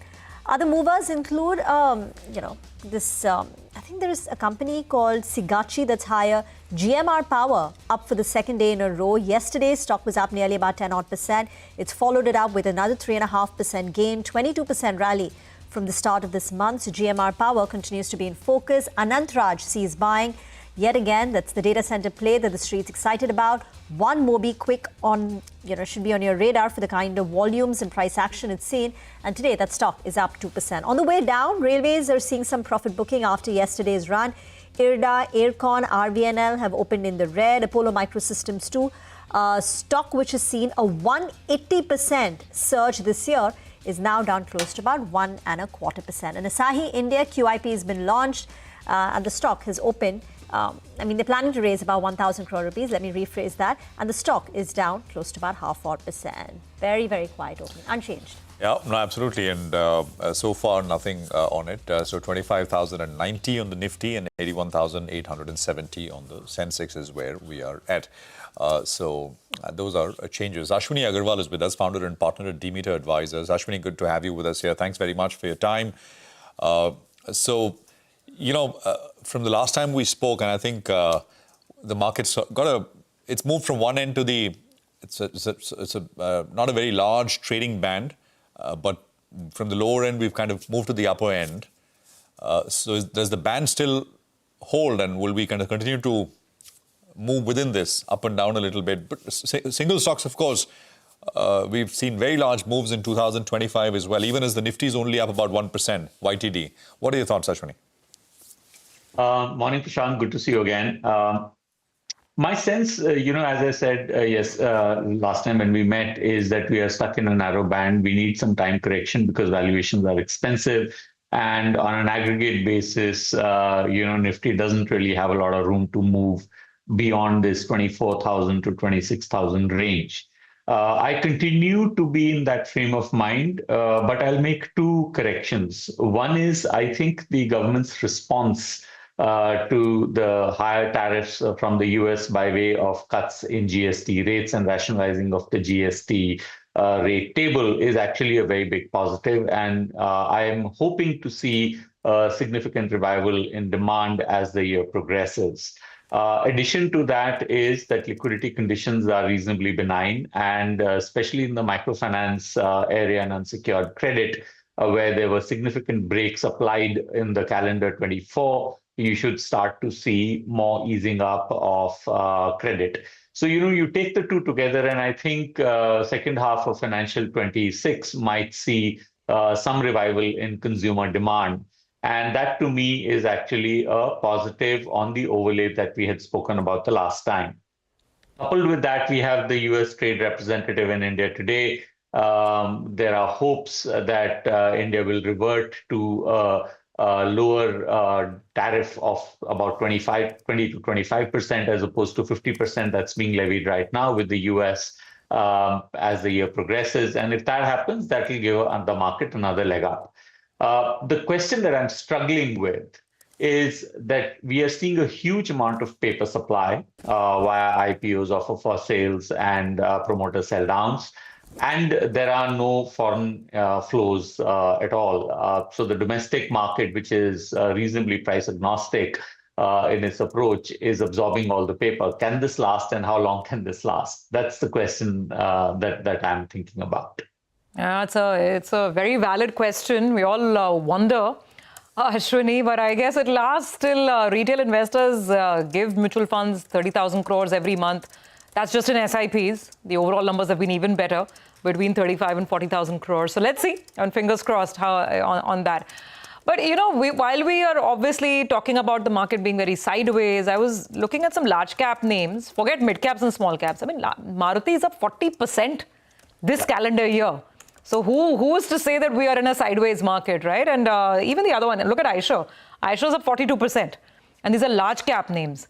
So let me start right there with the change, the pivot that the market has made on some of these beaten down auto names. Do you think they've run their course, and a lot of the excitement and the GST cuts, the festive turnaround, is that already in the price, or are they good for more? Survi, great question. I think, just stepping back a little bit, I think these opportunities on a bottom-up basis among the large caps and more so in the mid and small cap space will continue. I mean, there are pockets of the market where you'll see exuberance and pockets of the market where you see complete despondence. And in a sideways market, that's the play. That you move from areas of exuberance to areas of underperformance, and that's where some bottom-up money can be made. The auto stocks have obviously run up significantly. Valuations are now looking punchy to me, but who knows? If the car sales numbers and two-wheeler sales numbers pick up meaningfully once the lower GST duty kicks in on 22nd of September. Then the momentum can take these stocks further. That's very difficult to determine. But on valuations basis, there is not much room. There is my personal opinion. I see opportunity in banking names. I'd mentioned in my opening remarks that easier liquidity and growth are both looking positive. So I think the entire banking and finance space, especially the NBFCs and more so the microfinance space, is one area where I see some rich pickings. I also see an opportunity to buy some of the beaten down exporters because I do think that a thaw in the US-India conversation gives me hope that lower duties will be put into place, maybe not immediately, maybe in a few months' time. And that, I think, is another opportunity. And likewise, there are several bottom-up opportunities, both in the large cap and in the mid and small cap area, which offer attractive pickings in a market which moves sideways and goes nowhere. As I'd mentioned to Prashant, I think in my previous conversation, if you go back and look at the market from 1993 to 2003, the index really went nowhere. And yet there were plenty of stocks where you made a lot of money if you chose to back the right names. And I think it's that going to be all over again. 93 to 2003, Ashwini, you're scaring us. Now, we hope it's not a lost decade, I mean, at an index level. But yeah, take your larger point that till the index starts moving and galloping ahead, we need to keep the head down and look for specific stock opportunities. But yeah, imagine that. One whole decade of sideways markets. But Ashwini, it's already been about 13 months since we hit our all-time high levels last year. So to your mind, if you have to make an assessment, how long will this phase of consolidation continue at the headline level? Okay, so like Survi said, even I hope it's not going to be a decade, maybe a couple of years. But I think, you need to see the valuation, see a little bit of time correction. I mean, I think while valuations in India for the Nifty 50 are, not at their peak and they are more or less in line with 5-year averages and probably slightly above their longer term averages, I think the problem is growth needs to pick up. I think I find it particularly hard to explain as to why 21 or 22 times earnings is reasonable for an environment where earnings are growing at 10 or 11%. We need earnings to bump up to at least 15-16% for valuations to sustain. And if they don't, then I think you need another year and a half of the Nifty going nowhere for the valuations to come to maybe around 18.5 times earnings where they start to look reasonable. Now, that's just arithmetic is what I'm proposing to you. But what can happen is that if consumption demand rebounds in a big way, And if the government pushes ahead with more reform, including some privatization, and that brings back foreign direct investment and foreign portfolio investment, then all bets are off. Then you could look at a much higher Nifty in even a shorter period of time. So what I'm trying to say is that I'm not that negative. I think on the balance, I'm a bit more positively biased. That's good to know. But on this point of growth, Ashwini, I'm glad you raised it because I was looking at some data from the NSE just yesterday. It's hindsight data, but sometimes the numbers just hit you so hard, right? So for the Nifty 500 universe, at the end of the first quarter, the top line growth is about 5.9%. That's right. The PAT growth is about 13.2%. And we know this has been the trend, right? I mean, when your top line growth is anemic, it's in single digits, margins have swollen, PAT is better. And I was having this debate earlier with my co-host yesterday itself that we love to put the ball in the RBI's court or in the government's court, but at a philosophical level, I mean, doesn't something need to change with India Inc. as well? Because growth is simply not coming by. And what happened? 1.4 billion consuming people. How is it that we're growing? I mean, companies are growing at an aggregate level of 6-7%. No, I think it's a combination of demand being subdued because of lack of credit availability and over leverage at the household sector. I think that's what has hit demand. And I think at a macro level, my personal feeling is that tariffs in India are very high. And that protects the domestic industry to a point that we don't bring prices down. We don't offer the consumer the surplus that he needs to be able to consume more. I really hope that the government starts looking at tariffs on a serious basis and figure out where we need them and where we don't. I think the reason why India lags the global case studies like Japan or Korea or Taiwan or even China is that we protected the industry far too long, and that hasn't allowed us to build the competitive intensity that we needed to scale up. Guess where I think the industry competes the best? It's IT services, it's financial services, and there is no protection. In the sense that you compete with the best in the world to win the business that you do.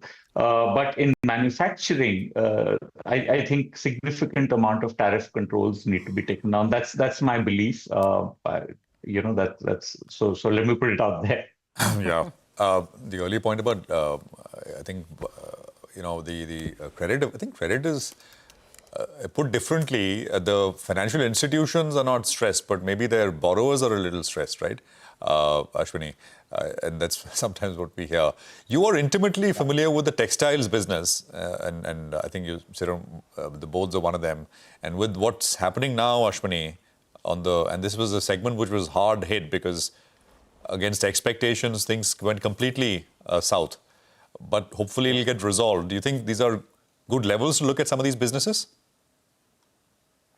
Stock-wise, I don't want to make any comments, but I think generally speaking, I have this investment belief that, whenever there is a cloud over a certain company or a certain sector, and, if you can build a thesis around why that cloud will lift, that's usually a good investment opportunity. Now, obviously the market expectations around tariffs have also evolved over the last week or 10 days, ever since, those comments between President Trump and Prime Minister Modi were exchanged, and some of the stocks have reacted. So one has to look at valuations and take a call. But I do think that the pessimism will probably fade as we go along. I'll leave it at that. Yeah. So I think that answer is clear, but you've got to build the case, right? It'll get solved and it'll get resolved. And it has to, at a broader level, can't be 50. But does 25, a base of 25 make sense? And while these competitive at that rate, and so that's another question. But business by business in that sense. Just a couple of other names I want to highlight before we go any further. There's Sri Pushpak, which is taking off vertically, right? So day before yesterday, Friday's close was 330. Stock's at about 430 now. It'll come up on your screens.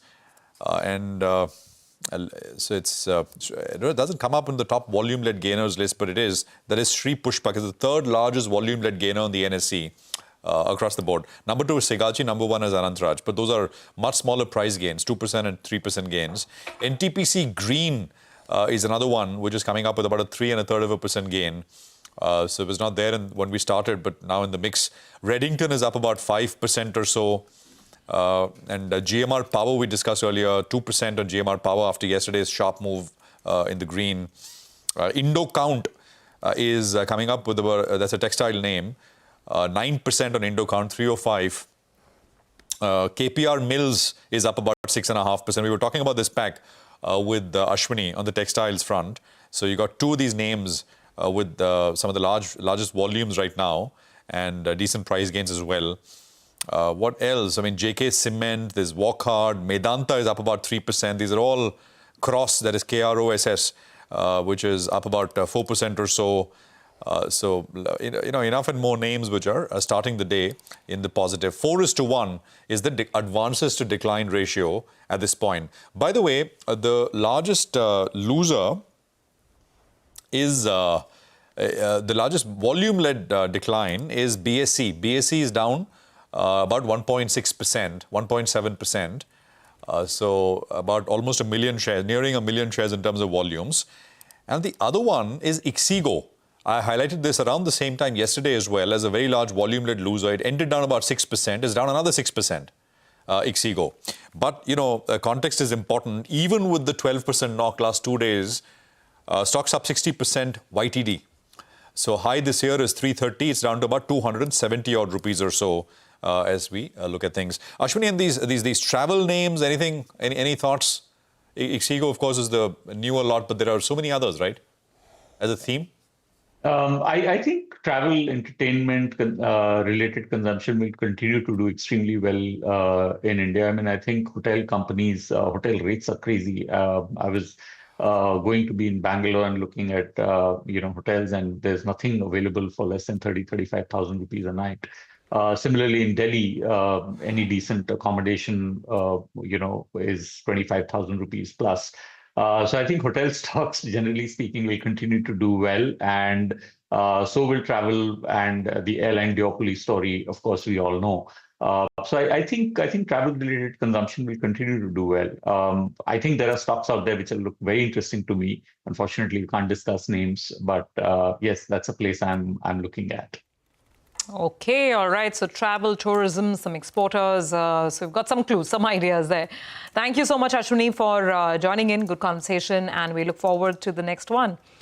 Well, with that quick eye back on the screen, and actually it's picked up. So the morning lull has been bought into, which is what's been happening with the market, and that's the good news. I mean, the dips are getting bought, and now it's a 60-point move on the Nifty, so not bad at all. Let's also bring Vivek back in because a couple of these companies that secured order wins, those stocks are higher, and NCC is definitely one of them because NCC announced pretty large order wins. I think over 2,000 crores, right, Vivek? Absolutely right. So NCC, what's actually happened is that as far as the water segment is concerned, that is why yesterday they received an order. The order value is over 2,090 crores. So who did they get the order from? It's from the Bihar government itself. And this particular order involves various EPC civil construction works for Barner Reservoir Scheme. The total construction period is just around 30 months. So 2.5 years is when the company should be able to fully go ahead and recognize the revenue.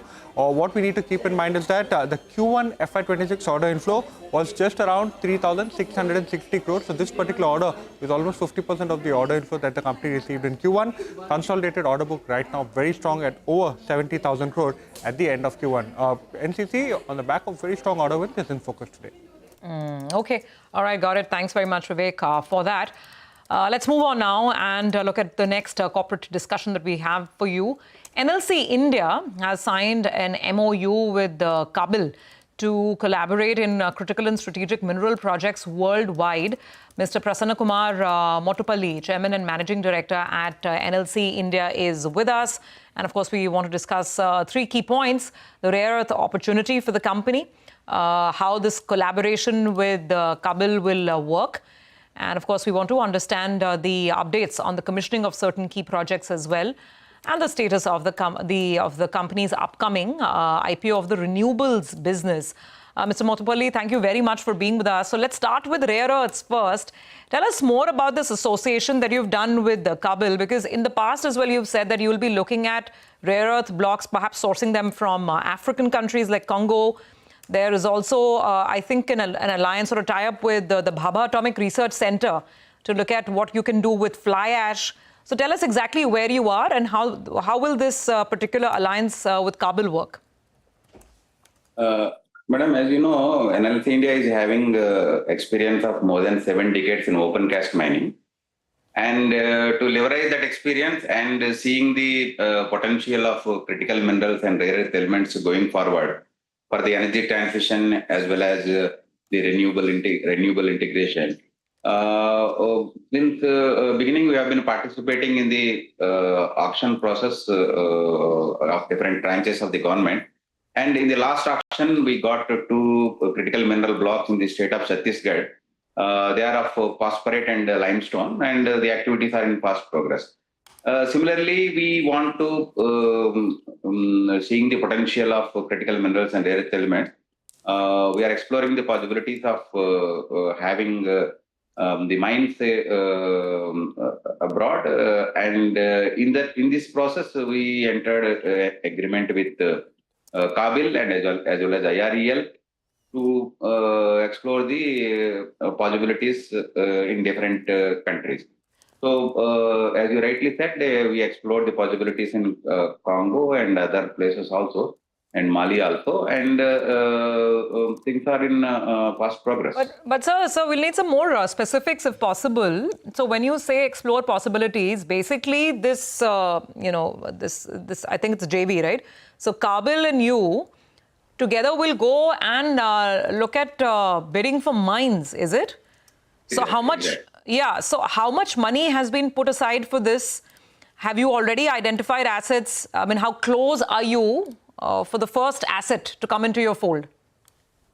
Madam, actually, we have not exactly identified some amount for this. For all the green initiatives and renewables together, we are planning a capex of around 60,000 crores in the till 2030.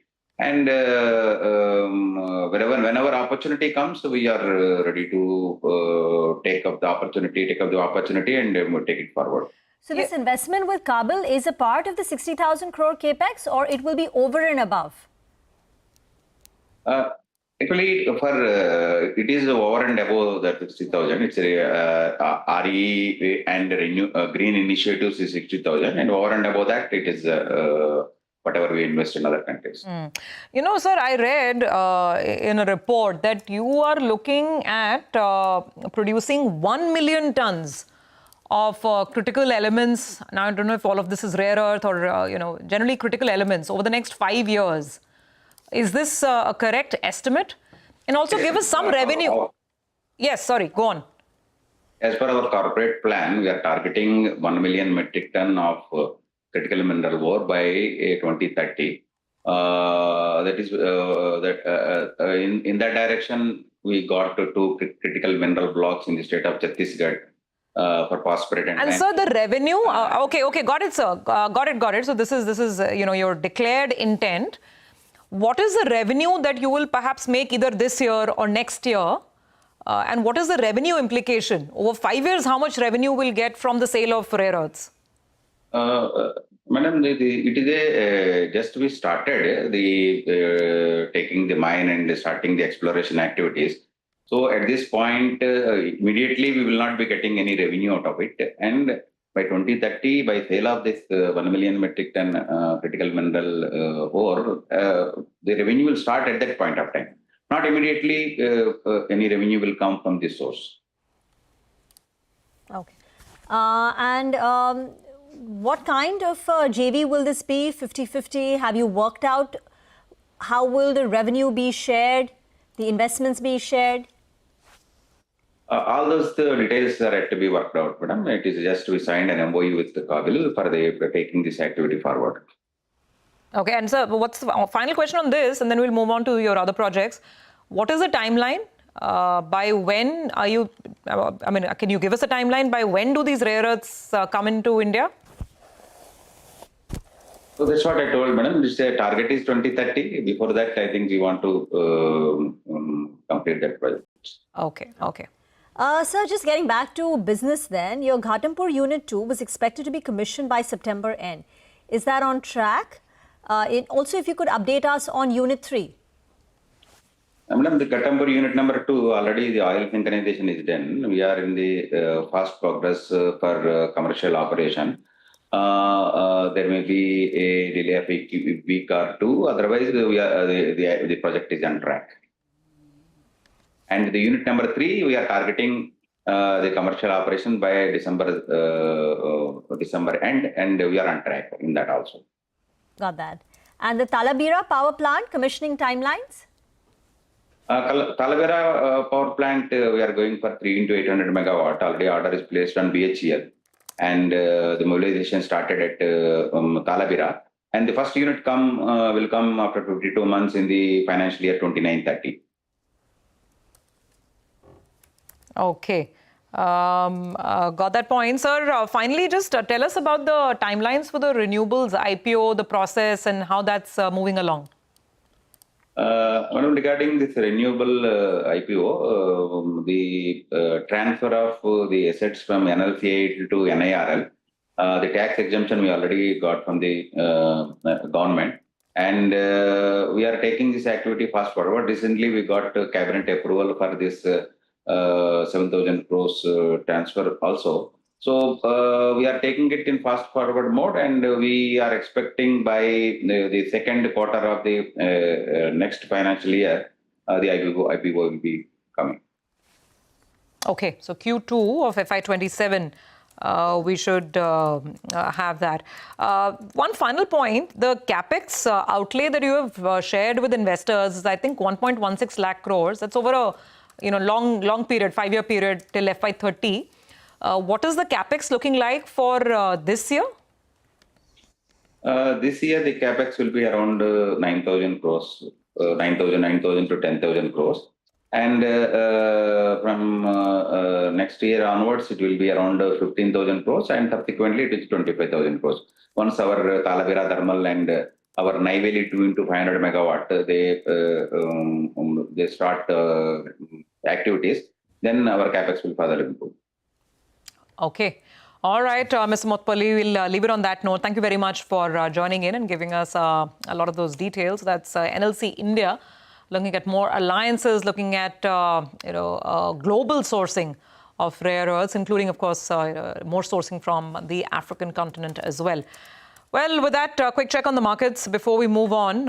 Still up about 0.25% on the Nifty. Mid-cap index is also higher by about 0.2%. And the advance decline ratio is very positive, actually. That's the best part about trade this morning.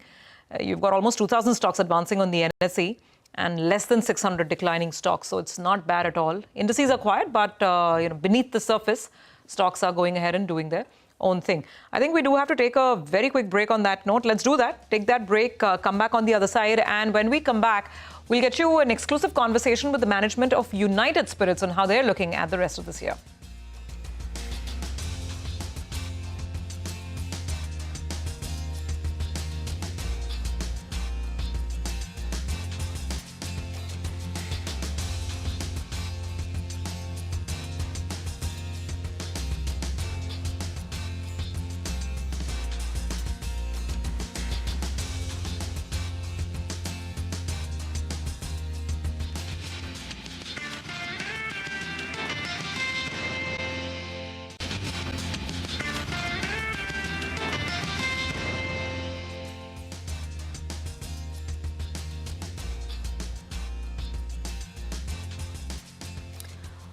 Welcome back. After a flat start, things have picked up a bit, and now the Nifty is hitting yesterday and day before's intraday high.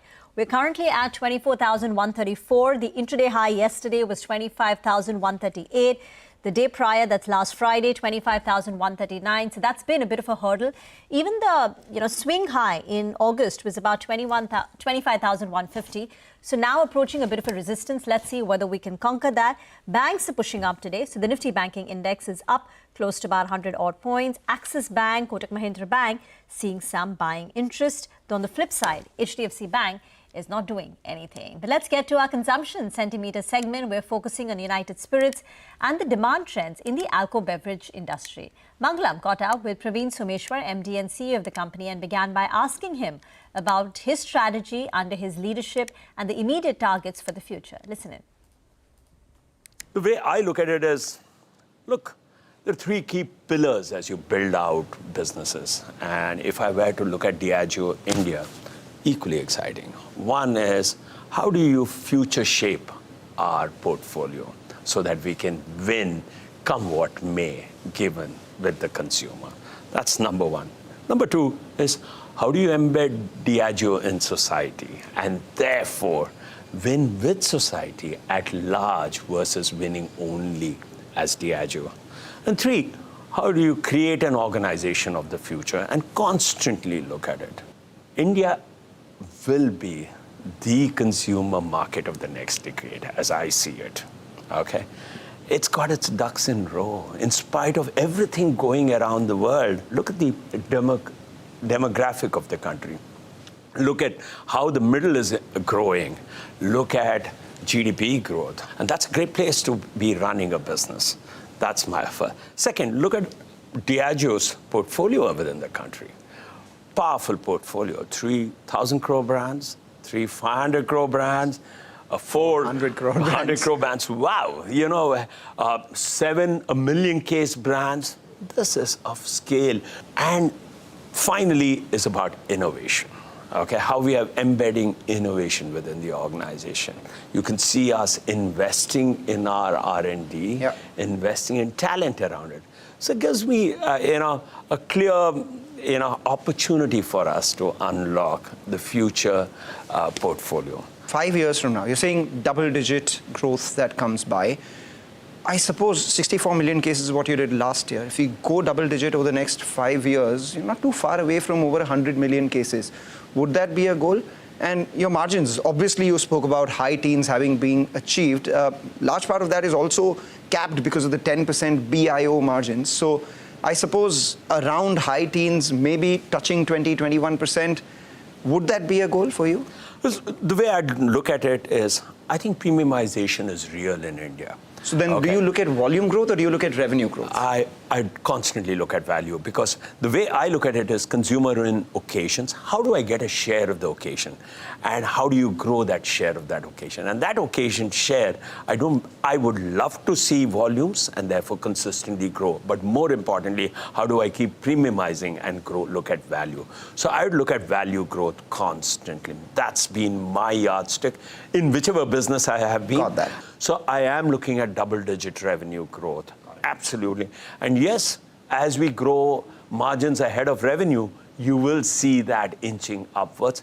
I'm not going to say is 20 good or 21 good or 19 good, but what I'm very, very clear is double-digit revenue growth in our P&A segment so that we are consistently winning and our margins improving further than that. And that's going to become, we are already roughly $1.5 billion in terms of revenue at a double-digit growth CAGR in 5 years. That's an exciting proposition. There could be some speed bumps along the way. The speed bumps would obviously be from the regulatory environment. And let's go state by state, and let's do this as rapid fire as we can. Maharashtra, 30 to 40% price increases. How do you deal with something like that? And what's your plan here? India is 25 different markets. In each of these states, the framework is a little different. And we've seen over a 3 to 5 year cycle, each of the state goes through some exciting tailwinds and some headwinds. Right now, yes, Maharashtra, we've seen some regulatory action, which has resulted in roughly a 30 to 35% increase in price. Our duties have gone from 300% to 450%. But look, this is a reality. It's been roughly to today, what was the date? Yeah, roughly around 70 days from the new regulation. And we've seen 40 days of the new pricing in the marketplace.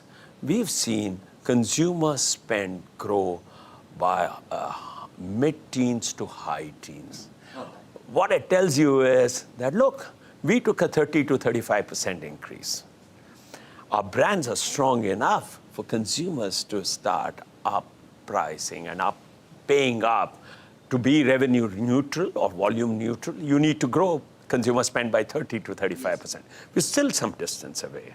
But in the normal course, mid-teens to high teens is an exciting space. I would take that any day. So it tells me that, look, in terms of we're seeing growth, we're not seeing translation into volume growth as yet.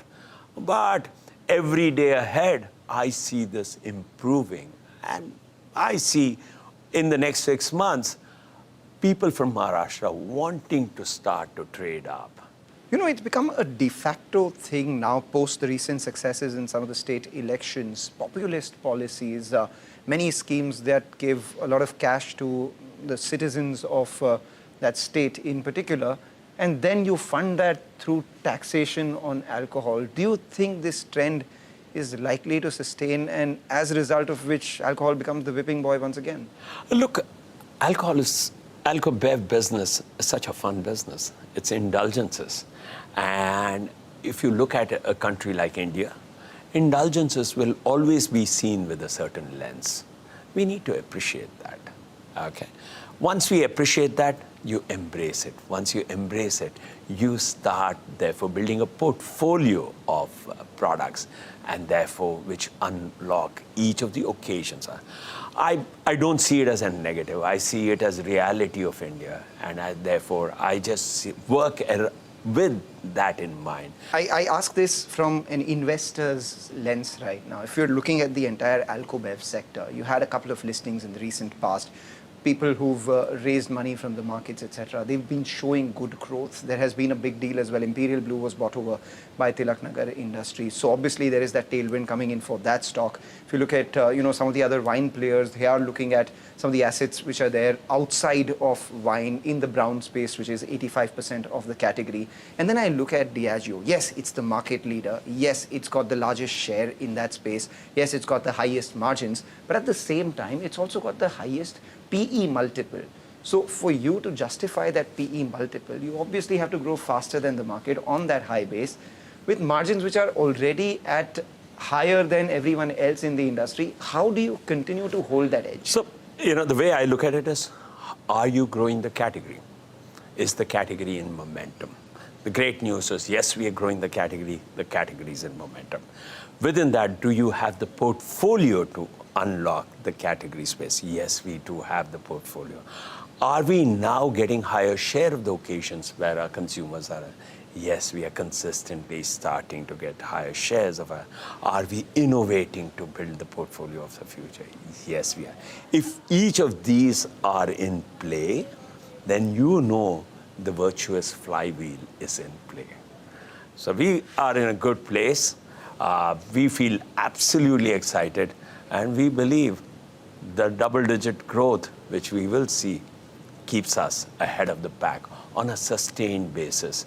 There will be quarters when someone else will grow faster or we may go a little slower. But in a reasonable period of time, you will see that we are consistently delivering above market. So consistency over excitement is what you would bet on? Consistency is any day something I would sign up for. Okay, well, that's the management of United Spirits in conversation with my colleague Mangalam Malu. Interesting one. Vinay Rajani is with us, Senior Technical and Derivative Analyst at HDFC Securities. Vinay, good to have you with us back in the program. 80 points. I mean, started slow, but it's built on gains now. 25, 150. What are trades? How would you trade the index and your stocks? Yeah, so good morning and thanks for having me on the show. So definitely the trend has been bullish. The previous stop was placed at 25,154 and we are about to cross that level. So that is a very good sign. And yesterday, despite the market consolidation, we saw that mid-cap and small-cap stocks in performed very well. In fact, they are given the advanced bullish signal. They surpassed the August high much in advance as compared to Nifty. And now we are witnessing that Nifty is about to cross that level. So gradually we are getting strength. Broader markets are participating. So definitely setup is quite good and it looks like that Nifty is headed for the next target of 25,500 24,500. On the downside, there is a strong support at 24,900. So with that, stop loss traders can continue to hold on to their long positions, and expecting a good rally in the market, and 25,500 is the immediate target. As far as stocks are concerned, from the NBFC space, I like a stock like Chola Finance. So Chola Finance has given a fresh breakout, and already we have seen outperformance from Bajaj Finance and Finserv. Now this NBFC space can do well. So Chola Finance around 1545, one can go long. 1520 should be the trading stop loss. On the upside, I'm expecting a target of 1590. The second pick I would take from the real estate space, Prestige Estate, one of the strong stock technically, and after long underperformance, real estate started doing well. So a bit of short covering is expected in some sectors which did not perform in this year. So one of the sector is real estate. So Prestige Estate around 1608, one can go long. 1575 should be the trading stop loss. On the upside, I'm expecting a target of 1665. Okay, thank you very much for that. Redington is making a big move now. Stock is up nearly 9%. Throw in a couple of these textile names. You've got an Indocount, Trident. These stocks are coming in for some buying. And Apollo Microsystems, we've been discussing this every day. It opened flat, in fact, in the red, but now it's back in the green. 3.5% up on Apollo Microsystems, taking its month-to-date rally to nearly 35%. Some other movers include Shri Pushkar Chemicals that Prashant was earlier talking about. You've got JSW Energy, Tata Power too, seeing some interest right now. But let's talk about Bajaj Finserv. Riya is now joining in to tell us more. Well, yes, Bajaj Finserv has been in focus today since its subsidiary Bajaj Allianz General Insurance has won a dispute against the Maharashtra government. The Bombay High Court has held that the demand by the Maharashtra government is unsustainable for rupees 374 crores in additional payout under the PM Fasal Bima Yojana. And the High Court has quashed and set aside these letters from the Maharashtra State Administration seeking a payment of these additional dues. And in fact, the High Court has also dismissed the bill by farmers supporting the Maharashtra government's orders for this additional payout of rupees 374 crores. So this is a positive for the stock, and the stock is also reacting positively, up almost 0.8% at the moment. Okay, all right, Riya, got it. Thank you very much for that. Let's put the spotlight back again on the progress of the India-US trade talks. Remember, America's top trade negotiator, Brendan Lynch, has arrived in India, and we're expecting talks to take place today. We have our colleague Abhimanyu joining in with the latest. Abhimanyu, so this is just a one-day event. What are we expecting today? Well, it's not exactly the sixth round of negotiations, which was earlier stated for the last week of August, and now it had been postponed. But there is no further word from both the sides on when the sixth round is going to be held. So this one-day visit, these talks for one day, of course, hold a lot of significance as far as fixing the timeline for any future negotiations is concerned. Now, both the sides earlier had indicated their intent to finalize the first tranche of a bilateral trade agreement by the fall of this year, that is by October or November of this year. So the sixth round of negotiations is yet to take place. The date is also yet to be decided, but in all likelihood, all the pending issues are going to be discussed today as far as the one-day talks are concerned. Also, the Ministry of External Affairs would also be involved as far as diplomatic issues are concerned, which are also possibly going to be discussed in today's visit. Apart from that, India is already in talks with several other geographies as far as expanding its trade footprint, expanding the footprint of its exports is concerned. So this visit gains significance in view of the U.S. tariffs, which have severely impacted several labor-intensive exports from India. So all eyes, of course, would be on what actually takes place, what transpires in this visit, what are the issues which are going to be discussed, and more importantly, how early both the sides are going to come back on the sixth round of negotiations. Even as negotiations are underway, virtual rounds were underway, so both the sides are looking to proceed as far as the sixth round of negotiations are concerned, as far as fixing the date of that is concerned first. This visit, of course, would finalize and speak about all the pending issues between both the sides, both on the trade as well as on the diplomatic front. All right. Abhimanyu, thank you very much for that. That is the sort of one-day trade talks, U.S. delegation here in India. for that. What we're going to do is take a break, but just leaving you with some sound bites out of the interview with Manish Chokani, Director, Enam Holdings. Just a spattering of views with what he thinks the final rates in terms of tariffs that the US imposes will settle at. Of course, a market view as well. Listen, and we'll see you after the quick break. What's happened with US and India was a surprise to everyone, I think, including to the protagonists over here. Yeah. Something changed during Sindoor. Yeah. And then I'm guessing something's changed over the last 1 week again to bring things back to what looks like even keel. But yeah, I mean, if you zoom back in a larger context, India and US have been the two best performing markets in the world, the best democracies and the best sort of places for capitalism to thrive. Even if you get to the 15 which the allies have, which is Japan, Korea, UK, I don't think we get to 15. But if you're at 25 and you have some way around that, let's see, maybe we end up at 20. This market was being driven or is being driven really by price agnostic domestic flows. There are opportunities in the market, but overall it's a market which is very optimistic. Like I said, strategics are out. FDI investors are out, PE investors are out, a lot of Indian promoters have sold their stakes down. And the market's being held by price agnostic retail flows. And if a mood changes a bit over there, and I hope it doesn't, then we are in then you have to wait for the next cycle where you have similar optimism, which may be 3 years, 4 years later.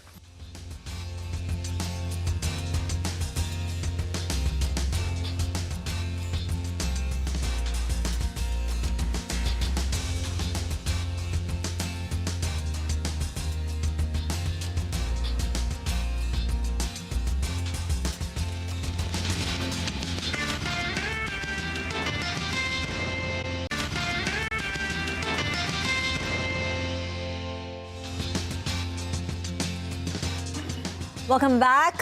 Markets are now 100 points up on the Nifty. It started off quiet, but now it's picking up pace. Sensex up close to about 350 odd points. And you've got M&M, Axis Bank, Tata Motors, L&T. Lots of winners now in the frontline pack. So now things are up and away. 8 days of gains, 1 day of pause, and now markets are back to their winning ways. But let's talk commodities. Manisha is now joining in. Manisha. Thank you for that. Well, I want to talk about metals really because almost across metals as a sector seems to be trading on a firmer note. And this is ahead of the US Fed meeting where the markets have basically factored in a 25 basis point rate cut from the US Fed. The two-day meeting starts today and the expectation is that those announcements, tone, language, commas, full stop, everything the street would be hinging on. So as of now, 25 basis point of a rate cut has been factored in. It also has to do with the dollar index, which has seen a constant decline. That one is trading below 98, near its 2-month lows, and that has been supportive for all of these dollar-denominated commodities, especially gold and silver. Let's bring gold on your screen, and we have seen string of all-time highs, record highs being hit in case of gold in this year. It's trading at an all-time high at around $3690 an ounce, not too far away from $3700 an ounce. We have seen prices gain up by 40% in this year until now, and that is in dollar terms. Gold also has made an all-time high of 1,12,000 rupees per 10 grams for the Indian markets. Gold also is trading at all-time highs in Chinese yuan, Australian dollar, euro, various other currencies as well. So gold clearly has been the place to be in this year. The other one that comes in on your screen has been silver prices. 14-year highs, and it's up 48%, outperforming gold. And then you have platinum outperforming both gold and silver with nearly 55% of gains in this year. We are looking at yet another year of deficit when it comes to silver and platinum. So apart from a safe haven buying, it also has to do with the demand and supply mismatch that seems to be supporting silver and platinum there. The base metal prices also have seen good gains. Copper, for example, is trading at 2-month highs, aluminum trading at a 6-month highs, and we've seen week-on-week and a month-on-month gains continue in case of these prices there. Strong gains also have continued, by the way, for iron ore, for zinc prices, which are also trading at a 6-month highs, and zinc has seen a gain of around 6% in the previous month as well. So with these kind of gains, August, by the way, was strong. September has been on the positive side as well. And when you look at the outgoing markets there is an expectation that you could be looking at stronger gains continuing from here as well. The Chinese data has not been so strong, but when you look at the US and the European markets, we've seen some gains come in here. For today, it is going to be about US retail sales and industrial production data from the US markets that is due today. The street will also watch out for the Fed quarterly summary of economic projection that is going to be released today after the US Fed meeting begins. And then you have US-China presidents slated to talk perhaps on this Friday. Remember that meeting in Madrid is ongoing right now. And in the positive side is the India and US meeting that kickstarts in Delhi from today. That is as per reports. So plenty happening in the international markets there. And amidst all of that, gold and silver clearly safe haven buys. Okay. All right. Manisha, thank you very much for that. Gold and silver continuing to sparkle bright. We'll take a break on that note, come back on the other side, and it'll be our special segment, Indianomics, coming up. Latha today discusses whether India should continue with the 4% inflation target or not. She'll have Sajid Chinoy and Niranjan Rajadhyaksha with her.